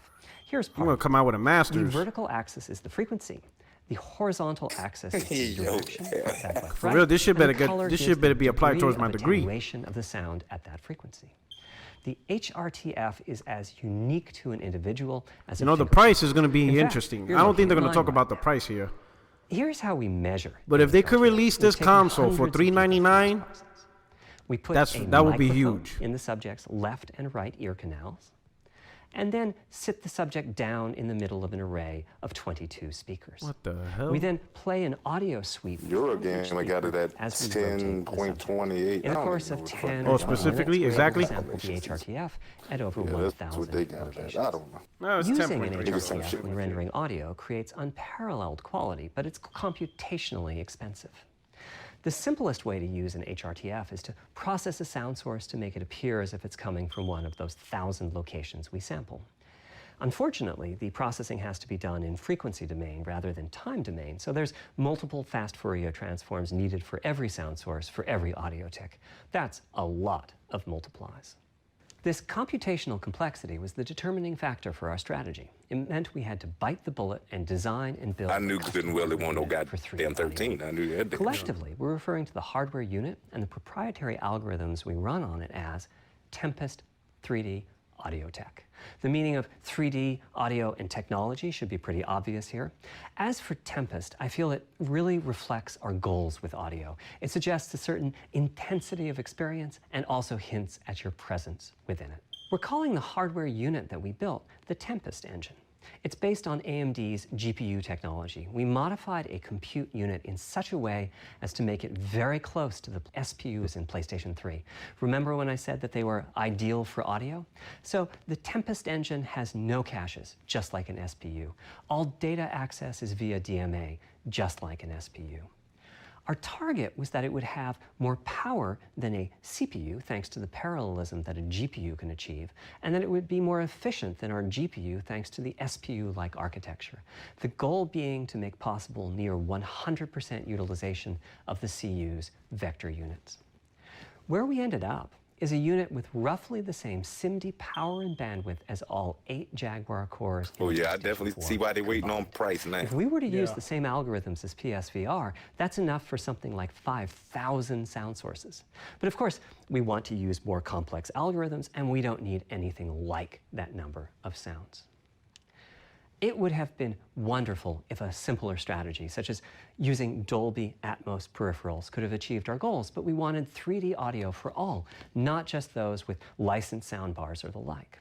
Also, we wanted many hundreds of sound sources, not just the 32 that Atmos supports. And finally, we wanted to be able to throw an overwhelming amount of processing power at the problem, and it wasn't clear what any peripheral might have inside of it. In fact, with the Tempest engine, we've even got enough power that we can allocate some to the games, to the extent that games want to make use of convolution reverb and other algorithms that are either computationally expensive or need high bandwidth. But the primary purpose of the Tempest engine remains 3D audio. Now, 3D audio is a major academic research topic. It's safe to say that no one in the world has all of the answers. And the set of algorithms that has to be invented, tuned, or implemented to realize our vision for 3D audio is immense. For example, use of HRTFs in games is quite complex. Before, I talked about making a sound source appear as if it's coming from one of those 1,000 HRTF sample locations. But for high-quality 3D game audio, we have to handle other possibilities. The sound source might not be at one of the 1,000 HRTF sample locations, so we have to blend the HRTF data from the closest locations that we have sampled. The sound source might be moving, which needs very special handling as that blend keeps changing, and that can cause phase artifacts in the resulting audio. Or the sound source might have a size to it, meaning it should feel as if it's coming from an area rather than a single point. There's also whole categories of approaches to be handled. 3D audio can be implemented using individual processing of 3D sound sources. But alternatively, ambisonics can be used for 3D audio. Ambisonics speak somewhat like the spherical harmonics used in computer graphics. And finally, there's audio devices. The player might be using headphones or TV speakers or have a higher-end surround sound setup with 6 or more speakers, all of which need different approaches.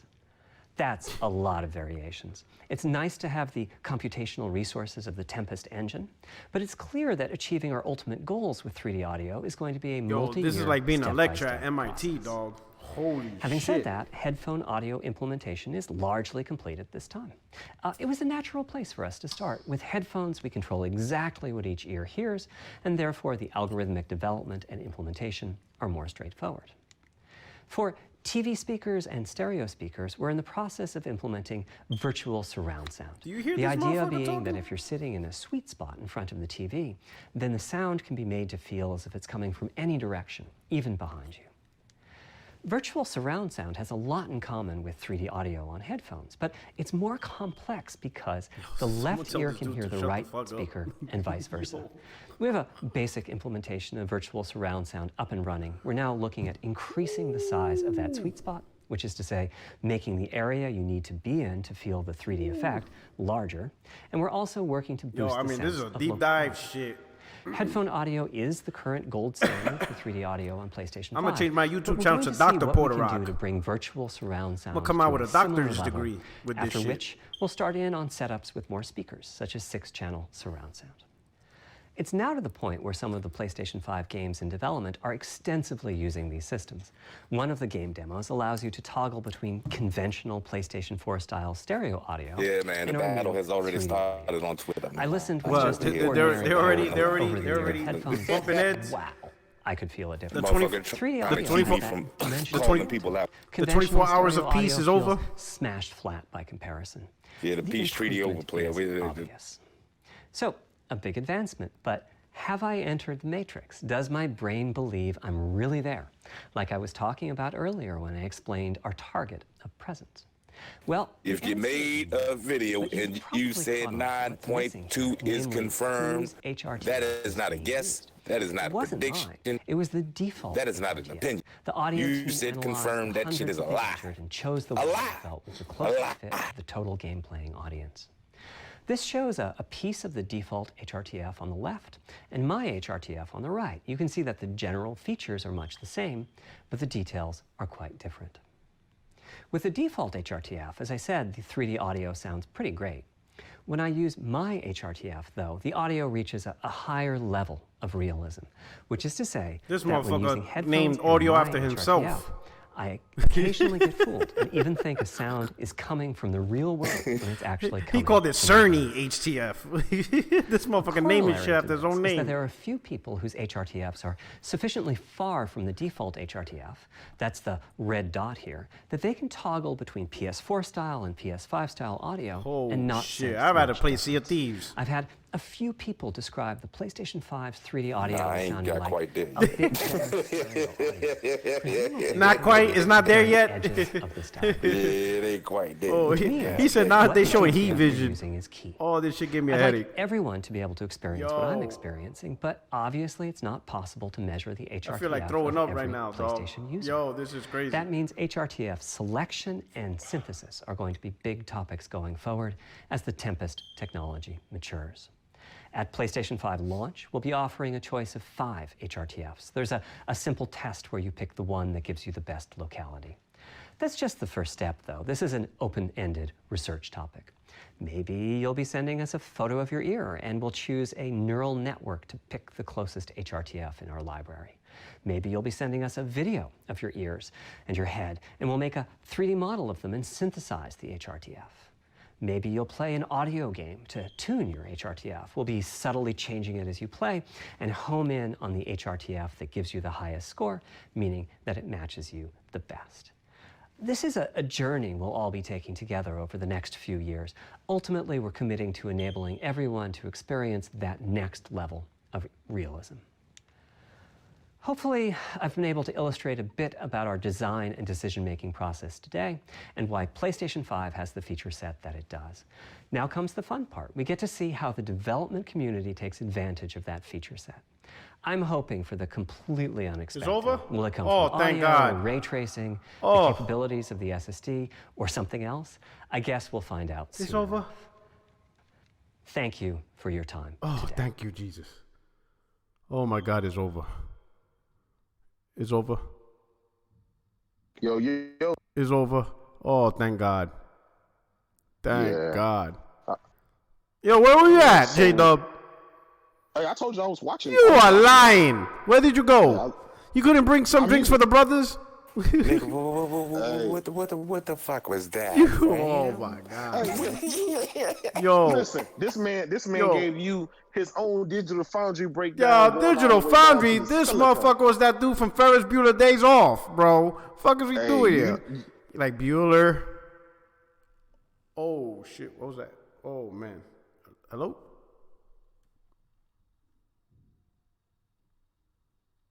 Y'all can hear it? Hello, hello? This shit got fucked up? So when you know it, every time I mention something on Newswave like this, one of the companies just wants to mess with me, whether it's Nintendo with a direct announcement or Microsoft dropping a ton of Series X information to now Sony saying that the PS5 is going to be having its event tomorrow. Like we're getting just over 24 hours of notice for what seems to be the big blowout event for what the PlayStation 5 is going to be, what it hopes to accomplish. And Mark Cerny is going to be the one at the forefront kind of explaining this to us. Now, will he do a good job? Well, Mark Cerny does like to talk about things kind of as people will watch and eyes glaze over and all of this stuff. Give me a second. But we can kind of look back to February of 2013 to get an idea as to what this event could look like. So I'm going to talk to you a little bit about that, and I want to talk to you about what you can expect. Now, if you want... There we go. Get that shit out of here. All right. Anybody could hear? Yo, I got that spawn shit. Yo. Y'all can hear me? Can you hear J-Dub? What's it me? I don't think I can hear him. Y'all hear J-Dub in them? Maybe it's just me. Hold on. Let me back up. Maybe it's me on a Discord. Hold on. I'll fix myself. Hold on. Yeah, I can hear you. Okay, no, I just bopped out. I probably, the Discord was fucking up, so I can hear you guys now. Yeah. Okay. I had that spawn shit showing on my stream. I'm like, what the fuck? It just cut over. The link just cut over to the next thing, but yeah, I took it off. So what do you think, man? Yo, that shit was boring as fuck, J-Dub. Boring as hell. Oh my god. Yeah. Y'all knew. Listen, from the last time y'all saw Mark Cerny give his shit, y'all knew. Oh yeah, we knew that shit was. This dude went in though. He even named audio after his own name. Now we use Cerny HTF. I'm like, yo, this motherfucker right here. I just figured that since you knew you was putting this out to your audience, you know, you jazzed that shit up a little bit. Jazz that shit up. No, there's nothing we could have done with this shit. There's nothing we could have done. OBJ, you don't listen. They could have literally just put out the specs on a tweet and left us alone with this bullshit. That's not what I get why they didn't want to group together to do a live stream because of that shit out there. Yeah. But I mean, at the end of the day, dog, you look at this and you're gonna put it out for your consumer base. Yeah, this like, isn't for the average dude. Just put this shit in a tweet. Yeah, this isn't for the average gamer. This dude was talking cracking I don't know corners. what the fuck he was talking about. My man was talking cracking tech. I don't even know what the fuck. What the fuck is he talking about? Cracking. I'm like, is he making fun of their presentation for their devs? It was literally that. This motherfucker talking about cracking. We ain't devs. You know what I'm saying, nigga? We ain't no damn devs. Well, at least we got facts. 10.3, right? RDNA 2. A faster SSD. So I mean, that's pretty much it. But again, I would have liked some samples. I got the notes to recap. So it is running off of PCIe 4.0. Yeah. And 16 gigabytes of DDR6 memory. Yeah. It also has the 5.5 gigabits SSD M2 support, meaning you can use regular M2 but it has SSDs to be, from your PC. Yeah, but it has to be a certain specification. So they're looking at, I think, 7 gig target? Up to 7 gigabyte support, yes. Yeah, but they're looking at 7 gig target because I think the minimum is 5.5. Yeah, the minimum is 5.5. Yeah, exactly. That's compatible. The minimum is 5.5, but the newer standards, the newer drives are going to come out in the future are going to be up to 7 gigabyte support. So the faster you have, the faster you know everything will run in unison. But you can't go buy no old ass SSD. M drive, it won't work. Yeah. But also it's RDNA 2 custom. Yeah. The CUs is 62% larger. Yeah. Almost all the games are backwards compatible. Well, they said all or PS4? No, he said almost all PS4 games are Yeah, backwards PS4. compatible. Yeah, PS4 games. Yeah. They've yet to say anything about PS3, PS2. yeah. I think they're going to save that for later or whatever. Yeah. They have a new geometry engine that works with all the stuff, such as the ray tracing interception engine. It's a 256-bit instruction native. Yeah. It's 36 CUs of RDNA. Yeah. And it's variable. So if you have a game that don't need to run at the full speed or whatever, it won't. Especially for backwards compatibility. Yeah, but that's also probably good for indie developers. Yes. Indie games probably don't have the power supply is constant, so they know what they're going to get. Yeah. That helps with cooling and stuff like that.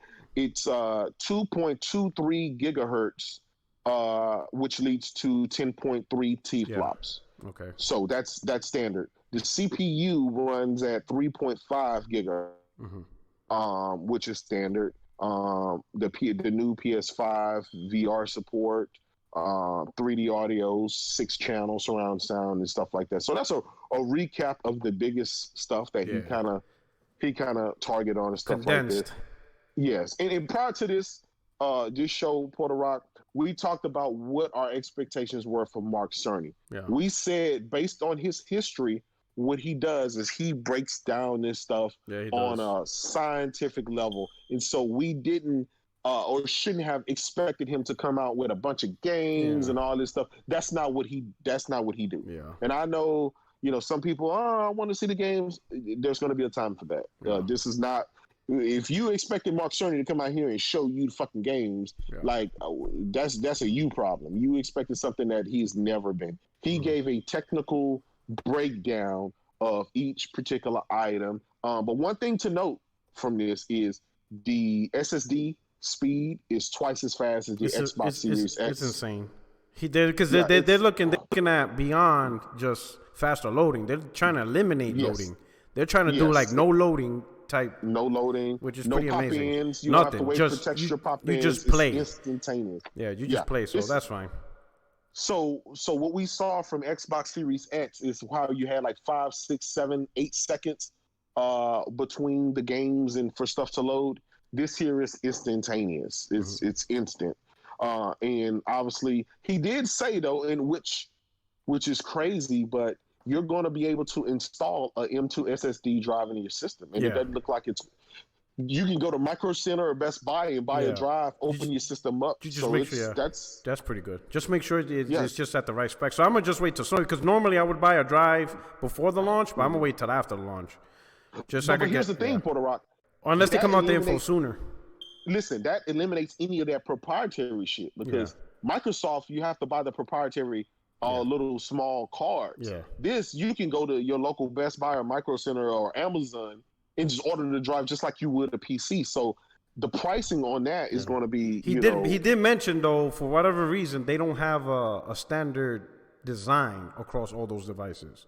Like he said, he mentioned some of them have like heat sinks, some of them have cooling fans, so not all of them are shaped the same. Yeah, exactly. So that's I'm gonna wait till PlayStation. I'm gonna wait till PlayStation so they could come out with their confirmed supported brands. But like, hey, these are the brands that you can use that are PlayStation certified. Exactly.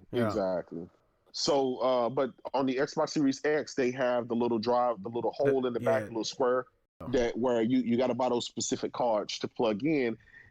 To me, I think being able to buy a drive on Amazon, as long as it reaches that specification, pop it in. It seems like you won't get caught like with the PS Vita, with those proprietary memory cards and stuff like that. Yeah. So it's not proprietary, which is a good thing. So yeah, that's good. So I mean, there's some real good information, So now the specs is talking. And again, now that we got these specs, there's really not much to the conversation until we actually see the games and the content and the products. You see, and this is why I was never in a rush with specs, because I knew if all we got was specs, after that, what do you do with them?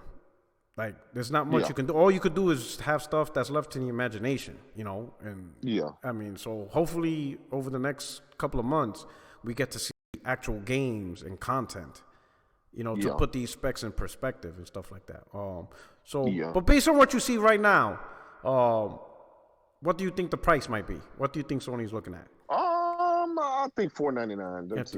It's still up. I can see why. I can see why now Sony, like if there's rumors of Sony still trying to decide what the price is, I can see now why they're having that issue. Because if Microsoft launches the Series X at 500, you know what I'm saying? Sony might want to release it at a cheaper price to accommodate just the perceived spec advantage. You understand what I'm saying? Because everybody could talk about efficiency, but you can't really see that. You know what I'm saying? But if you come out 12 T-flop console for $399, 12 T-flop console for $499, people can understand why there's a 2 T-flop difference. Kind of like the Pro and the One X. People understand why one is $400 and the other is $500.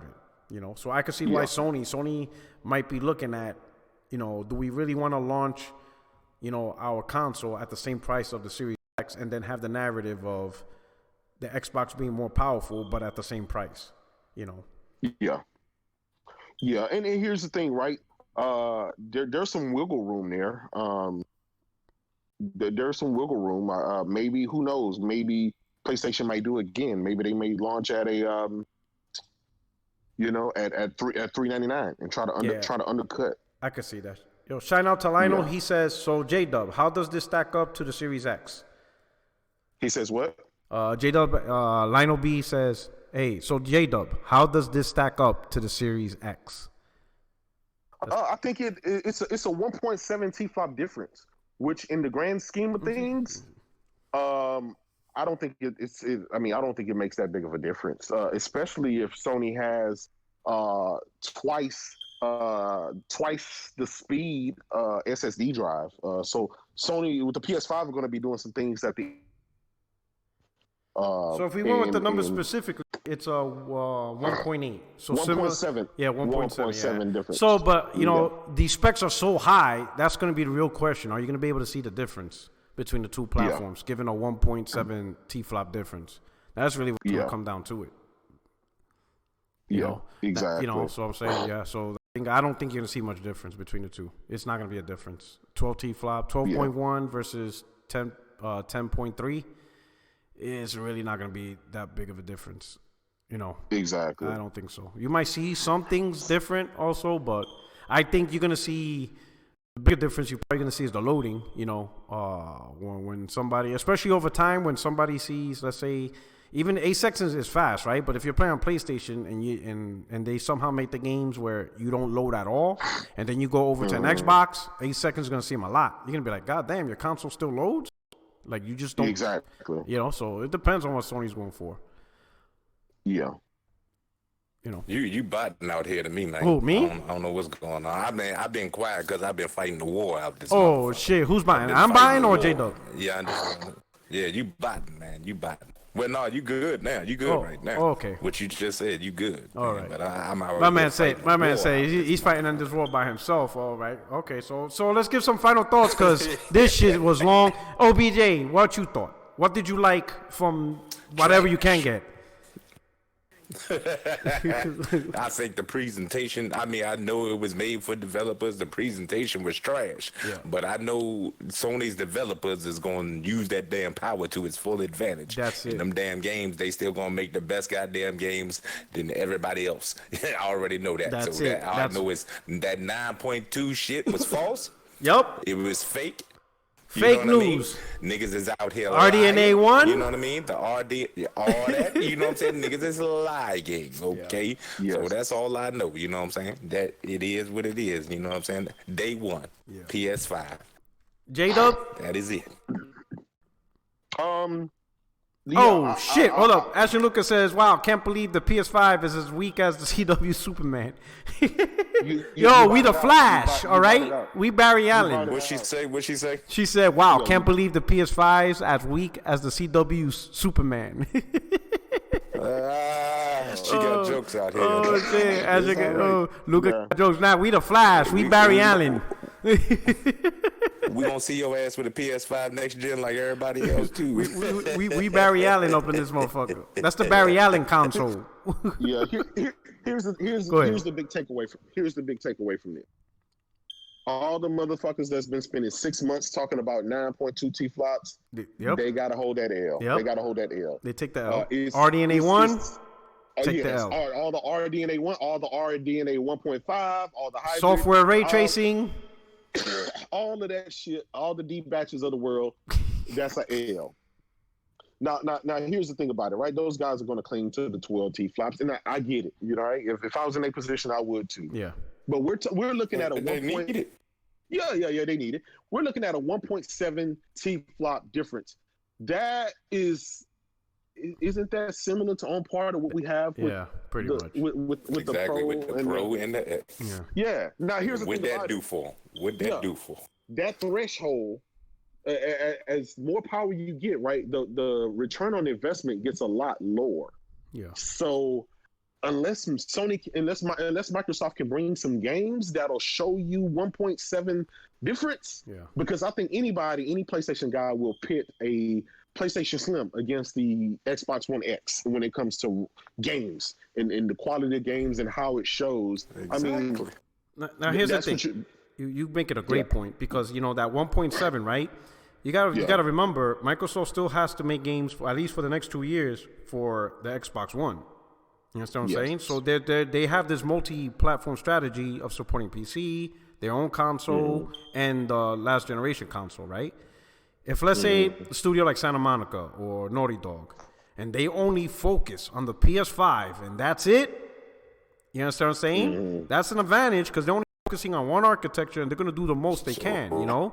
So that 1.7 gap is negligible, and you may not see it simply because you got one studio that's doing the best for this one architecture, while another studio is making a game, scaling it across various devices. Yeah. You see what I'm saying? You're not going to see it. I mean, look at on a Xbox One X right now. You literally have to have a crew on YouTube to zoom in 400% to see a difference. I mean, like really, it's not going to make a difference regardless. Yeah. Oh shit. Yeah. And at the end of the day, for the fanboys, right? You're still looking at a 12.2 T flops versus 10.3 T flops. Yeah. Once they show them games, I still don't see. PlayStation got so much more. They got the games. They got VR. They got the studios. Look at this though. Right. You're gonna that little difference, that little teraflop, that ain't gonna make no difference in the grand scheme of things. We already know that, right? Yeah. Look, PlayStation is going to be cheaper. Trust and believe. I have a feeling Sony's gonna go for the cheaper price. It's going to be cheaper. It just looks like a console design for them to have the flexibility to go to $399 if they want to, and take $100 loss. Because look, this is the thing. If that other thing is true, that what did they call it? The Lockhart. Yeah. Microsoft went to that 12 T flop. That's why they're trying to force the power thing. Yeah. Because if that's true, then they have that in the tuck, and that's going to be the damn console that anybody who wants a Xbox is going to get anyway. They're going to get the cheaper version. Yeah. You know what I mean? At the end of the day, most of them you're going to get the hardest of hardcore that go up there and get that expensive joint. But most of them joints is going to be just like the Pro or the regular Xbox. You know what I'm saying? The majority is going to get the cheaper version. Yeah. Okay, so Rush. what does it even? Shout out with the super chat. Keep in mind, the narrative still goes. The PS5 will be the world's fastest console. That's just it. It is what it is. The system. I would like to see the games though, to put that in perspective. Yes, I don't really give a fuck about it being faster, but okay. I don't give a fuck. You get what I'm. I see what you're saying. I'm saying though. You see what I'm saying. So, I don't know. It's going to be. It's really, guys. Now here's the thing: if the Xbox can launch at $399, But then it's a compelling argument. Yeah, that console's not gonna be $399. Hell, the One X is $499. Look, never say never. Yeah, that's true. You know why? The only reason why I don't think it's gonna be $399 is only because Microsoft's constantly sending a message that console sales don't matter. You don't have to buy the console if you don't want to. So when they say it's optional, you can stay where you at. This is a powerful console. This is for people who really want the best experience. Those are things you say when you know a mass audience can't buy a console. It's kind of like going into a restaurant and you don't see the price, and you be like, hey, how much does this cost? And they're like, if you're asking for the price, then you can't afford this restaurant. If you're asking for the prices on any of these items, you shouldn't be here in the first place. You know what I'm saying? I agree. You know what I'm saying? So, Microsoft's making sure that people know their Series X is a premium product designed for premium experience. Those are terms you use, and they're making sure that they let people know you don't have to buy this. You have options to still play Xbox games if this doesn't fit for you. Rome Rush, thank you for super chat. He says 1.8 destroys 6 this generation. I ain't tripping. Neither am I, brother. I feel you on this one. What else we got here? We got Kieran Thompson. Don't underestimate the SSD advantage. 2 gigabits faster than Series X. I feel that because, again, if they're going for no loading gaming, like the game just works instantly, that's huge. And then finally, Sony Profit, you're talking a $400 box compared to a premium model and low-end model strategy for Microsoft. It was always going to be in the middle. Now, this could be where the Xbox Series X is 600 and the PlayStation is 5. You know what? That could be a 2. 6 versus 5. That's logical. That is logical. I think that's what it's going to be, and that's why Microsoft is probably going to come with yet another fucking console to kind of bridge the gap. To sell like a $350 console to be like, hey, if you can't get a 600, rock out with this 350 model or whatever. But here's the thing, though. They've came out with like 4 to 5 consoles within the last 6 years of Xboxes, and now they're going to come out with 2 more. So we're looking at equivalent to like 9 fucking consoles within. Yeah. I mean, at the end of the day, and people are still asking where the games are, where the games at. I mean, at the end of the day, the specs are right, but the specs is just the smallest portion. It comes down to the games. It's the games, and the games. What games are they coming out? And Sony, I say Sony's message is going to be the biggest out of the two, because we already know what Microsoft's doing, right? They're supporting every platform. Games for the next 2 years is on every device. If Sony comes out when they do release their games message, right, and they say, hey, these are the launch games, Gran Turismo 7 exclusive to PlayStation 5. This is other new game exclusive to PlayStation 5. Hey, this is built for the PlayStation 5, exclusive to PlayStation 5. That's also an impactful message, because now you got 2 consoles, right, that are 500 or more. One is telling you, hey, the games will be made for various devices. It's still going to be made for Xbox One, PC, whatever. And another console that's telling you, no, these games are exclusive and they're made for that. That's a selling message right there. People can then understand why I'm buying a PS5. It's because of these PS5 games. It's a tried and true message that's been working for the last 8 generations of gaming. People understand that. People understand games built for a new console, Now I'm gonna tell you what narrative they really gonna drive home on. I'm gonna tell you what the Xbox really gonna drive home is that the old games being compatible. That shit. They gonna drive that shit. The 360 OG, Xbox One, which I don't give no fucks about. You know what I'm saying? Like, I don't. Yeah.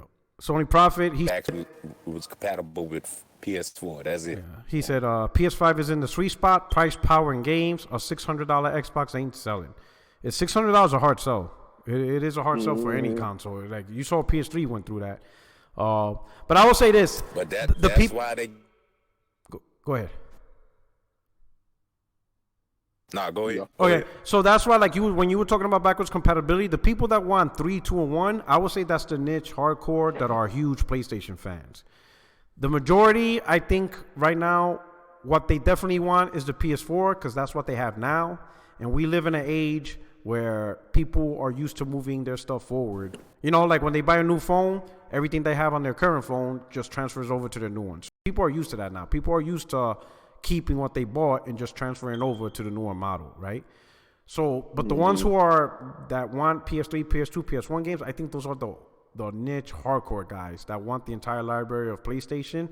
I don't think that's the biggest factor. I don't see nobody. I don't see nobody saying, "Well, since I can't play PS3, 2, and 1 games, I'm gonna buy an Xbox." Well, guess what? You can't play those games on Xbox anyway either. So buying an Xbox doesn't help you with PS3, 2, and 1 games. Gamer in the chat.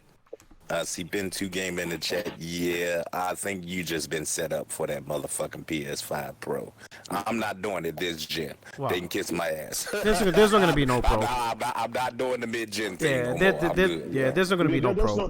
There's no Pro this gen. There's no need for a Pro at these levels. Yeah. It's the return. It's the diminishing returns. Yeah. Look at right now. You got the 2080 Ti, right? $1,300 video card. I know. I got 2 of them bitches. There is literally nothing that's going to change from that point in the next 3 years. These cars are not going to get 20 times more powerful and faster in that length of time. It's just not. You're looking at the upper echelons of 4K 60 to 8K 30 frames per second in gaming, guys. Technology is not going to move forward like it is. The only reason we got the Pro in the Xbox One X this gen is because last generation lasted so fucking long, man. That was like fucking 9 to 10 years. And the consoles launched pretty weak too from the get-go. Exactly. I mean, they're using hardware. The consoles launched in 2013 using hardware from 11 and 12. And the CPU is a mobile CPU. It's not even it's a mobile tablet CPU. So these are direct desk replacement parts here. So I'm glad Mark Cerny. Hey, y'all come visit me in 3 years, my nigga. All right, y'all come visit me in 3 years. Yeah, I didn't even do it. I just been buttoned up for. I didn't even do a mid-gen refresh this gen. You think I'm gonna do it next gen? Hell no. OBJ, let me ask you this, right? I know what the fuck I just been buttoned up for. No, check this out. If the Xbox is already 12 T-flops, the PS5 is already 10.3 T-flops. Are they going to sell you a 14 T-flop system, 15 T-flop system? Like, why the hell not? Not that low. It has to be significant. What I'm asking you, what more is that going to give you than the systems now at that power level going to give you? What more did the Pro give us? You know what I'm saying? At the end of the day, I mean, they just did that shit. Listen, nobody was asking for it. They made it. No, I get it. We wasn't asking for it. No, let me tell you what the Pro gave you, right? Since I have PSVR, it gave me steady 90 frames a second on my games for VR. It also gave me the capability to run Horizon Zero Dawn at 4K. Even though it's checkerboarded, that's something still can't be done on Slim. So it was the whole move to 4K, from standard definition from HD to 4K. Yeah. That's what those systems were the middle ground for. There is no, once you hit 4K, what else is there? The next is 8K. There is no other that's if you believe the 4K 60 thing. I don't know about all that. For like native 8K, you're talking like 19 T-flops and 20 T-flops at that point now. You're talking major. Y'all remember back in the day, they asked Mark Cerny, what would it take to get a native 4K 60 in the console? He said minimum 8. But he said a minimum. But that was at 30. That was at 30 though. 30. He was talking about 30 frames. No, he said 60. It was 4K 60. They asked him specifically. Get the fuck out of here. Yeah. What, at low settings? Medium. Well, probably medium. Remember, if you consoles, there's always medium settings. You're talking about consoles. Come on, we're not talking about PC. Listen. Let's get this out of the way. Man, listen. You just listen to this dude talk for a half hour. Motherfucker talking cracking cores and shit. Exactly. Why are we? Let me ask you this, right? Why the fuck are PC guys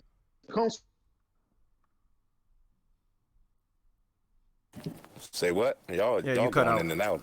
Two totally different systems. Why are PC and console guys even in the same fucking arena? One costs fucking maybe $1,500 to $2,000, and the other one costs fucking $400. Yeah. What are we doing here? Yeah. Why are you? That's why I don't get into that I'll combo. never understand. That's why I never get into console versus PC. You true on that. I'm just saying these companies they gonna do what they want. Yeah, that's what I'm saying is I won't be surprised at all to see some goddamn PS5 Pro. I ain't gonna lie. I won't be surprised. Yeah. I'm not counting on it. I'm not getting it regardless. Yeah. I'm sticking with because I'm good. He's like Team Porter Rock. We sticking with the old shit. Yeah. Yo, Rice Eater. They got me last. I'm like, man, they didn't get me with that. Kept my regular shit. But you heard what Mark Cerny said though. He said they still believe in generations. Yes. They still want to cater to that. I say that. Yes. That was music to my fucking ears. Yeah, I mean the regular PS4, the games on there look fucking ridiculous. He says specifically, it was like, exactly. you know. Yeah, Cerny says specifically, he believed in generations. He believed in new hardware being able to do new things that the old hardware couldn't do. I'm paraphrasing. Yes. But he said those things. That means we're going to get exclusives built for PlayStation 5. Rice Eater, Super Chat. He said third-party devs. That's the most important. Yes. Third-party devs going to target PS5 for 4K 60. So any advantage Xbox might have will be lost because SX games going to be X1 up-res versus real next-gen titles. That's similar to what we were just talking about. Like he said he believes in generations and he believes in new hardware doing new things that couldn't be previously done. That's what I'm talking about. And those little messages is a big deal for the new console. You know, when they show new games and they be like, no, this is a PlayStation 5 exclusive built for PlayStation 5, that goes a long way into these consoles on what you're going to buy. As compared to saying, oh, this is a better version of Xbox One. You going to know. Yep. Yeah. So I'm good with that. You know what I'm saying? But anyway, any parting shots, or you want to say something else? Man, I'm good. You know what I'm saying? How about you, J-Dub? PS5 day one, Black Power. We out here. Black Lives Matter. I'm excited. I got at it what I wanted, and that was to see was that shit gonna be 9-point T-flop, so I can go out here and hand L's out. No, it's not. 9-point T-flops. Hey, Jay, I'm telling you, go on to them niggas podcast, man. Look, represent, man. You can't be letting them slap you. Hey, I got your back, there, Jay. You send me a DM. You send me a DM. We're gonna go up in there. OBJ, P-Rock. Hey, if I start to slip, y'all be. I got you. We got you. You know, we'll put you back in the corner, and we're gonna we're gonna put you in the corner and be like, hey, this is strategy. Just strategy, all right? Hey, when I woke up this morning, y'all see the first tweet I had was motherfuckers hold the line. Yeah. Don't let these motherfuckers. Oh man, yo, this shit's crazy. All right, everybody, man. I hope I ain't gonna lie. I know we didn't enjoy this shit, but I hope we got a little bit of info. I think from here on out, no more speculations, no more GitHub bullshit. The official 10.3 RDNA 2, faster SSD. You know, that fucking Cerny audio, all that good shit, right? You know, but now it's just time for the games. Now we see the games. You know, and that's it. But you guys got anything else to go? Cause I'm done. I got a headache. I need some Excedrin over this shit. Nah, I'm good. I'm about to chug that Bacardi rum right now, dog. Yo, this shit got me fucked up. Yep. All right, man. Hey, thanks for everybody on your way out. Hit the like button. Thank you so much for rocking out with this little impromptu 60 frames no lag. Hey, OBJ, thank you for rocking out. I'm sorry to put you through this torture. I promise you, my other podcast won't be as boring. It's going to be a lot lit. It's going to be a lot lit. It's not going to be no lecture. And I apologize for the echo. Sounding like DJ Clue and shit. All right, I'm out of here. I'm going to stop talking. Y'all take care. Peace.